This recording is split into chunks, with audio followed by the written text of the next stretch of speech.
സ്നേഹത്തിന്റെ കടയിൽ ഒരു മെമ്പർഷിപ്പ് എടുക്കാനാണ് ഞാൻ തീരുമാനിച്ചത്.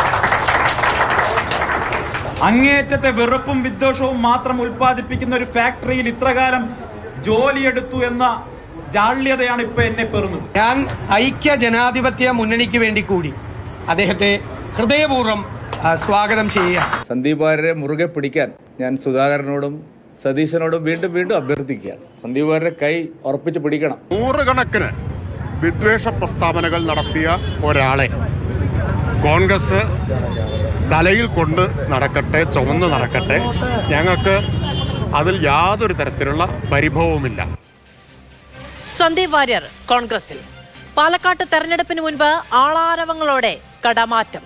ബിജെപിയുടെ തെരഞ്ഞെടുപ്പ് കൺവെൻഷൻ വേദിയിൽ നിന്ന് ഇറങ്ങിപ്പോയ ദിനം മുതൽ ഇങ്ങോട്ട് തിരക്കിട്ടു നടന്ന രാഷ്ട്രീയ ചർച്ചകളുടെ ക്ലൈമാക്സിൽ കൈപിടിച്ചു കയറിയത് കോൺഗ്രസിലേക്ക് സന്ദീപ് വാര്യരാണ്.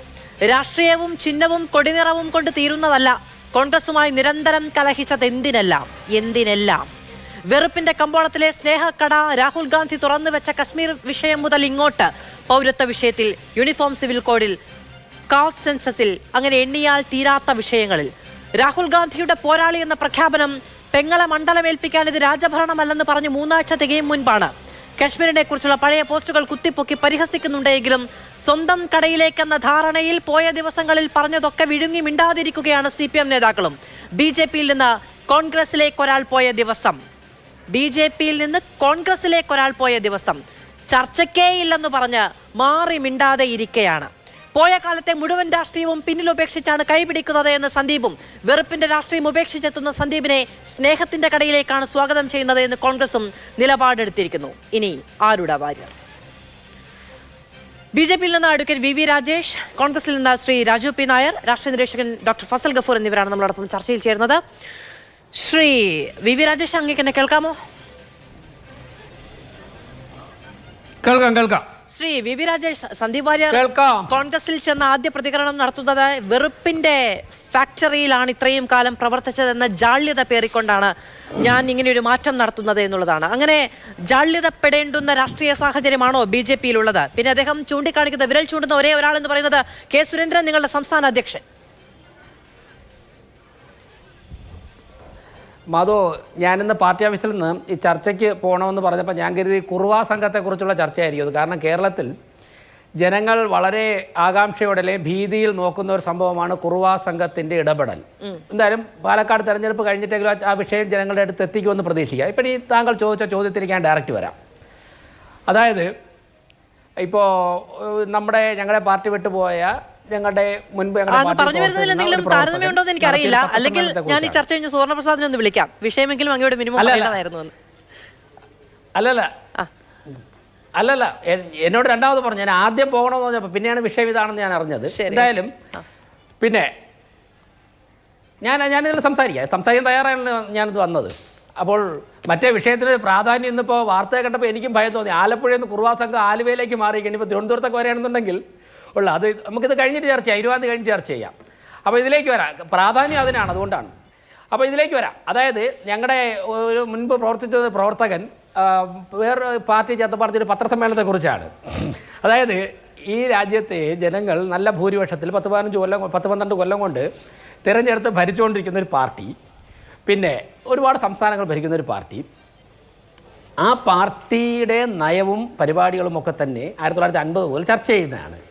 ഞങ്ങളൊക്കെ പ്രസ്ഥാനത്തിൽ നിൽക്കുന്നത് ഞങ്ങളുടെ പാർട്ടിയുടെ അല്ലെങ്കിൽ ഞങ്ങളുടെ മാതൃസംഘടന, ഞങ്ങളുടെ കുടുംബത്തിലുള്ള മറ്റു സംഘടനകൾ, അവരൊക്കെ തന്നെ വാരിച്ചൊരിഞ്ഞ സ്നേഹത്തിൻ്റെ പേരിൽ മാത്രം. മാധു, ഞാൻ ഈ ചർച്ചയിൽ പങ്കെടുക്കുമ്പോൾ വളരെ സിൻസിയറായിട്ട് കാര്യം പറയട്ടെ.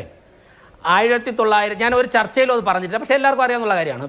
1990കളിൽ ഇടതുപക്ഷ പ്രസ്ഥാനത്തിന് കേരളത്തിൽ നല്ല ശക്തി ഉണ്ടായിരുന്നപ്പോൾ, ഞങ്ങളുടെ പാർട്ടി, ഞങ്ങളുടെ സംഘടന വളരെ ദുർബലമായിരുന്നപ്പോൾ, ജനിച്ചത് മുതൽ ഇടതുപക്ഷ വിശ്വാസികൾ മാത്രമുള്ള സാമാന്യം ഒരു അംഗസംഖ്യ വലിയൊരു കുടുംബത്തിൽ നിന്ന് RSS BJP പ്രസ്ഥാനങ്ങളിലേക്ക് ചേർന്ന ആളാണ് ഞാൻ. ഒരു ഇടതുപക്ഷ ബാക്ക്ഗ്രൗണ്ടിൽ നിന്നും, ടോട്ടൽ കൊടിയുടെ നിറത്തിന് ചുവപ്പ് ഇത് പോരാ എന്ന് പറഞ്ഞ സ്ഥലത്ത് നിന്ന്. അപ്പോൾ എന്തുകൊണ്ടാണ് അന്ന് ആ പ്രദേശത്ത് പ്രവർത്തിച്ചിരുന്ന രാഷ്ട്രീയ സ്വയംസേവക സംഘത്തിൻ്റെ സാധാരണക്കാരായ, അതായത് കൺസ്ട്രക്ഷൻ വർക്കിന് പോകുന്ന, കെട്ടിട നിർമ്മാണ പണിക്ക് പോകുന്ന സംഘത്തിൻ്റെ ചുമതലയുണ്ടായിരുന്ന ചിലർ ഞങ്ങളുമായിട്ടുണ്ടായിരുന്ന സ്നേഹബന്ധം അത് മാത്രം അടിസ്ഥാനമാക്കിയാണ് 90കളിൽ അയോധ്യ മൂവ്മെൻ്റ് സമയത്ത് ഞാൻ ഈ പ്രസ്ഥാനത്തിലേക്ക് ചേർന്നത്. അത് മുതൽ ഇതുവരെ, അത് മുതൽ 90കൾ മുതൽ 90, 94, 95 മുതൽ 2024 വരെ ഈ പ്രസ്ഥാനത്തിൽ ഒരു ഈ പറയുന്നത് പോലുള്ള സ്ഥാനങ്ങളൊന്നും ലഭിച്ചില്ലെങ്കിൽ, സംഘടനയുടെ സ്ഥാനങ്ങൾ മാത്രമേ ലഭിച്ചിട്ടുള്ളെങ്കിലും ആത്മാഭിമാനത്തോടെ അന്തസ്സോടെ എന്നെപ്പോലുള്ള ലക്ഷക്കണക്കിന് പ്രവർത്തകർ നിൽക്കുന്നത് ഈ സ്നേഹം കൊണ്ടാണ്. ഞാൻ ചോദിക്കട്ടെ, ഞാനിപ്പോൾ ഈ മാധ്യമത്തിൽ നിന്ന് ചർച്ചയ്ക്ക് വരുന്നുണ്ട്. ഞാൻ BJPയുടെ ജില്ലാ പ്രസിഡൻ്റാണ്. അങ്ങനെയുള്ള പരമാവധി കുറേ പ്രവർത്തിക്കാനുള്ള സൗകര്യങ്ങളൊക്കെ എനിക്ക് ലഭിക്കുന്നുണ്ട്. മാധു, എന്നെക്കാളൊക്കെ ഇതൊന്നും ലഭിക്കാത്ത, ഭക്ഷണം പോലും കിട്ടാത്ത ലക്ഷക്കണക്കിന് പ്രവർത്തകർ ഈ പ്രസ്ഥാനത്തിന് വേണ്ടി എന്നെക്കാൾ പ്രവർത്തിക്കുന്നവർ, അവർക്ക് യാത്ര ചെയ്യാൻ പാർട്ടി കാർ കൊടുക്കുന്നില്ല, അവർക്ക് ഭക്ഷണം കഴിക്കാനുള്ള സംവിധാനങ്ങളില്ല, അവർക്ക് ഞങ്ങളുടെ പോലെ ഉള്ള മറ്റുള്ള ഒരു അംഗീകാരവും. കാരണം ഞാനിപ്പോൾ ചർച്ചയ്ക്ക് ഒക്കെ വരുന്ന വഴി തന്നെ പുറത്തു വെച്ച് കാണുമ്പോൾ ആൾക്കാർ തിരിച്ചറിയുന്നുണ്ട്, ആൾക്കാർ പലരും വന്ന് അഭിനന്ദിക്കുന്നുണ്ട്, ചിലർ കുറ്റപ്പെടുത്തുന്നുണ്ട്, ഇതൊക്കെ വരുന്നുണ്ട്. ഇതൊന്നും ലഭിക്കാതെ ഞങ്ങളെക്കാൾ അടിവരയിട്ട് പറയുന്നു, ഞങ്ങളൊക്കെ കൊടുക്കുന്ന സമയത്തേക്കാൾ, ഞങ്ങളൊക്കെ കൊടുക്കുന്ന എനർജിയേക്കാൾ, ഞങ്ങളെയൊക്കെ കാലം കഷ്ടപ്പെട്ടുകൊണ്ട് പ്രവർത്തിക്കുന്ന ലക്ഷക്കണക്കിന് പേർ നിൽക്കുന്നത് ആദർശത്തോടുള്ള സ്നേഹം കൊണ്ടാണ്, പ്രതിബദ്ധത കൊണ്ടാണ്, പരസ്പരമുള്ള ചേർത്ത് പിടിക്കൽ കൊണ്ടാണ്. ഞങ്ങളൊന്നും ആഗ്രഹിക്കുന്നില്ല. കിട്ടുന്നത് സ്വാഭാവികമായിട്ട് പ്രവർത്തനത്തിൻ്റെ സമയത്ത് പലതും ലഭിക്കും, പലതും ലഭിക്കാതിരിക്കും. അങ്ങനെയുള്ളവർ മാത്രം, നരേന്ദ്രമോദി മുതൽ അടൽ ബിഹാരി വാജ്പേയി മുതൽ ലാൽകൃഷ്ണ അദ്വാനിജി മുതൽ, ഞാൻ രാഷ്ട്രീയ രംഗത്തുള്ള മാത്രം പേരാണ് പറയുന്നത്. ഇനി കണ്ണ് കാണാത്തവർക്ക് വേണ്ടി, ദൃഷ്ടിഹീൻ അവർക്ക് വേണ്ടി ഞങ്ങൾക്ക് സംഘടനയുണ്ട്. കാട്ടിൽ ജീവിക്കുന്നവർ, ആദിവാസി സമൂഹം, വനവാസി കല്യാണാശ്രമം എന്ന പേരിൽ സംഘടനയുണ്ട്. വിശ്വ ഹിന്ദു പരിഷത്തുണ്ട്, ABVP ഉണ്ട്, BMS ഉണ്ട്. ഇതൊക്കെ തള്ളി പറഞ്ഞു, അതിലൊക്കെ ജാള്യതയുണ്ട് എന്ന് പറഞ്ഞുകൊണ്ടാണ് സന്ദീപ് വാര്യർ കോൺഗ്രസിലേക്ക് പോകുന്നത്. അതാണ് ഞാൻ ചോദിച്ചത്. അങ്ങ് ഇത്രയും അഭിമാനത്തോട് പറയുന്ന ഒരു സംഘടനയിൽ പ്രവർത്തിച്ച പോയ കാലം എന്ന് പറയുന്നത് അദ്ദേഹത്തിന് ഇനി ജാള്യതയോടെ മാത്രം ഓർത്തെടുക്കാൻ കഴിയുന്ന ഒന്നാണെന്നാണ് അദ്ദേഹം പറയുന്നത്. അതിൽ ഏറ്റവും കൂടുതൽ അദ്ദേഹം കുറ്റം പറയുന്നത് നിങ്ങളുടെ സംസ്ഥാന നേതൃത്വത്തെ, സംസ്ഥാന അധ്യക്ഷനെയാണ്. ഇത് അദ്ദേഹം തന്നെ പറഞ്ഞതുപോലെ വ്യക്തിപരമായി അദ്ദേഹം നേരിടേണ്ടി വന്ന വേട്ട, അദ്ദേഹം നേരിടേണ്ടി വന്ന വിദ്വേഷം, ഇതിന്റെയൊക്കെ അവസാനത്തെ സന്ദീപ് വാര്യർ ഒരു ദിവസം രാവിലെ എഴുന്നേറ്റ് കോൺഗ്രസിലേക്ക് പോകാൻ തീരുമാനിക്കുന്നല്ലോ, നിങ്ങൾ അതിനെ നിർബന്ധിക്കുകയായിരുന്നു സന്ദീപിനെ? അല്ല, ഞാൻ പറയട്ടെ, ഒരാളിന് തിരിച്ചറിവും ബോധവും ഇപ്പോഴാണ് ഉണ്ടായത് എന്ന് പറഞ്ഞാൽ ഞങ്ങൾക്കൊന്നും ചെയ്യാൻ പറ്റില്ല. ഇത്രയും കാലം ഞാൻ ചെയ്തതെല്ലാം ബോധമില്ലാതെയാണ് ചെയ്തതെന്നൊരു വ്യക്തി പറഞ്ഞാൽ എന്നെക്കൊണ്ട് കൂടുതൽ അക്കാര്യങ്ങളിലേക്ക് പറയിപ്പിക്കരുതേ. പറഞ്ഞാൽ ഞങ്ങൾക്കൊന്നും ചെയ്യാൻ പറ്റില്ല. പിന്നെ ഞങ്ങളുടെ സംസ്ഥാന പ്രസിഡന്റ്, ഞാൻ ചോദിക്കട്ടെ, BJP 20% വോട്ടിലേക്ക് എത്തി, ഒരു MP ജയിച്ച്, 2 കേന്ദ്രമന്ത്രിമാരെ ലഭിച്ച്, പാർട്ടി വളരെ ശക്തമായിട്ട് മുന്നോട്ട് പോകുമ്പോഴേക്കും അതിന് നേതൃത്വം കൊടുക്കുന്ന K. സുരേന്ദ്രനെ 20% വോട്ടിലേക്ക് ഞങ്ങൾ പാർട്ടി എത്തിച്ച് പാലക്കാട് ഉൾപ്പെടെ വിജയത്തിലേക്ക് ഞങ്ങൾ എത്തി നിൽക്കുമ്പോൾ അദ്ദേഹത്തെ കുറ്റം പറഞ്ഞിട്ട് അവിടെ ചെന്നാൽ അവിടെ ഒരു സ്വീകാര്യത കിട്ടും. അങ്ങനെ ഇനിയിപ്പോൾ K. സുരേന്ദ്രനെ കുറ്റം പറഞ്ഞിട്ട് ഒരു സ്വീകാര്യത കിട്ടുമെങ്കിൽ വാങ്ങിച്ചോട്ടെ. ഞാൻ ചോദിക്കട്ടെ, K. സുരേന്ദ്രൻജി എങ്ങനെയാണ് അതിനെ പ്രതികരിച്ചത്? സ്വാഗതം, അല്ലെങ്കിൽ അല്ല, ആശംസകൾ, പോകുന്ന ആൾക്ക് ആശംസകൾ, എടുക്കുന്ന ആൾക്കും ആശംസകൾ. ഞാൻ ഒരു പടി കൂടി കടന്നു പറയാം, പോകുന്ന ആൾക്ക് പ്രവർത്തിക്കുവാനും എടുത്തവർക്ക് കൊണ്ടുനടക്കുവാനുള്ള ശക്തി ഈശ്വരൻ നൽകട്ടെ എന്ന് മാത്രമാണ് ഞാൻ പറയുന്നത്. അവിടെ K. സുരേന്ദ്രനെ കുറ്റപ്പെടുത്തിയിട്ടും K. സുരേന്ദ്രൻ യാതൊരു ഭാവവ്യത്യാസവും കാണിച്ചില്ലല്ലോ. ഇനി K. സുരേന്ദ്രൻജിയെ കുറ്റപ്പെടുത്തിയിട്ട് അവിടെ പോയിട്ട് സ്വാഭാവികമായിട്ട് അങ്ങനെ പറയണം. കാരണം popular front, SDPI, Jamaat Islami, ഭീകരവാദികൾ, രാജ്യദ്രോഹികൾ എന്നൊക്കെ പലരും പറഞ്ഞിട്ടുള്ളതും ഇപ്പോഴും ഞങ്ങൾ അങ്ങനെയൊക്കെ ഉള്ളവർ പ്രവർത്തിക്കുമെന്ന് വിശ്വസിക്കുന്ന UDF, വിശ്വസിക്കുകയല്ല, അങ്ങനെ യാഥാർത്ഥ്യമായിട്ടുള്ള UDFിൻ്റെ ക്യാമ്പിലേക്കാണ് പോയിട്ടുള്ളത്. അപ്പോൾ സ്വാഭാവികമായിട്ടും അവിടെ ഒരു ബേസ് ഉറക്കണമെങ്കിൽ പലതും പറയും. അതിൽ കുറ്റം പറയാനായിട്ട് ഏറ്റവും ആദ്യം പറയുന്നത് ഞങ്ങളുടെ നേതാക്കന്മാരെ ആയിരിക്കും. അതൊക്കെ ഇതിന്റെ കൂടെ ഉള്ളതാണ്. എന്തായാലും സന്ദീപ് ഒരു മാൻഡ്രേക്ക് ആണ് എന്നുള്ളതാണ് സംസ്ഥാന അധ്യക്ഷൻ പറഞ്ഞത്. ഇപ്പോ ഞങ്ങൾ കുറ്റമൊന്നും പറയുന്നില്ല എന്ന് പറയുമ്പോൾ താങ്ങാനുള്ള കരുത്ത് കോൺഗ്രസിന് ഉണ്ടാവട്ടെ എന്നാണ് അങ്ങും പറയുന്നത്. ഇതൊക്കെ കേൾക്കുമ്പോൾ മനസ്സിലാവുമല്ലോ. ശരി, ശ്രീ രാജു പി നായർ നോക്കൂ. ആശംസ, ഇതൊക്കെ ആശംസയുടെ ഭാഗമാണ്. ശരി, സ്നേഹാശംസകൾ അങ്ങനെ തന്നെ അദ്ദേഹം സ്വീകരിക്കട്ടെ. ശ്രീ രാജു പി നായർ നോക്കൂ, വെറുപ്പിന്റെ കടയിൽ നിന്ന്, വെറുപ്പിന്റെ വിപണിയിൽ നിന്ന് നിങ്ങൾ തുറന്നു വെച്ച സ്നേഹത്തിന്റെ കടയിലേക്ക് വരുന്നു എന്നുള്ളതാണ് നിങ്ങൾ പറഞ്ഞത്, സന്ദീപ് വാര്യർ പറയുകയും ചെയ്തത്. ശ്രീ VV രാജേഷ് പറയുന്നു PFIയുടെ, SDPIയുടെ അങ്ങനെ അവർക്ക് പോലും കൂടെ ചേർത്ത് നിർത്താൻ കഴിയാത്ത സകല ശക്തികളുടെയും കേന്ദ്രമായ UDFിലേക്ക്, അതായത് എവിടേക്കാണോ പോകേണ്ടത് അവിടേക്കാണ് സന്ദീപ് വാര്യർ പോയത് എന്നാണ്.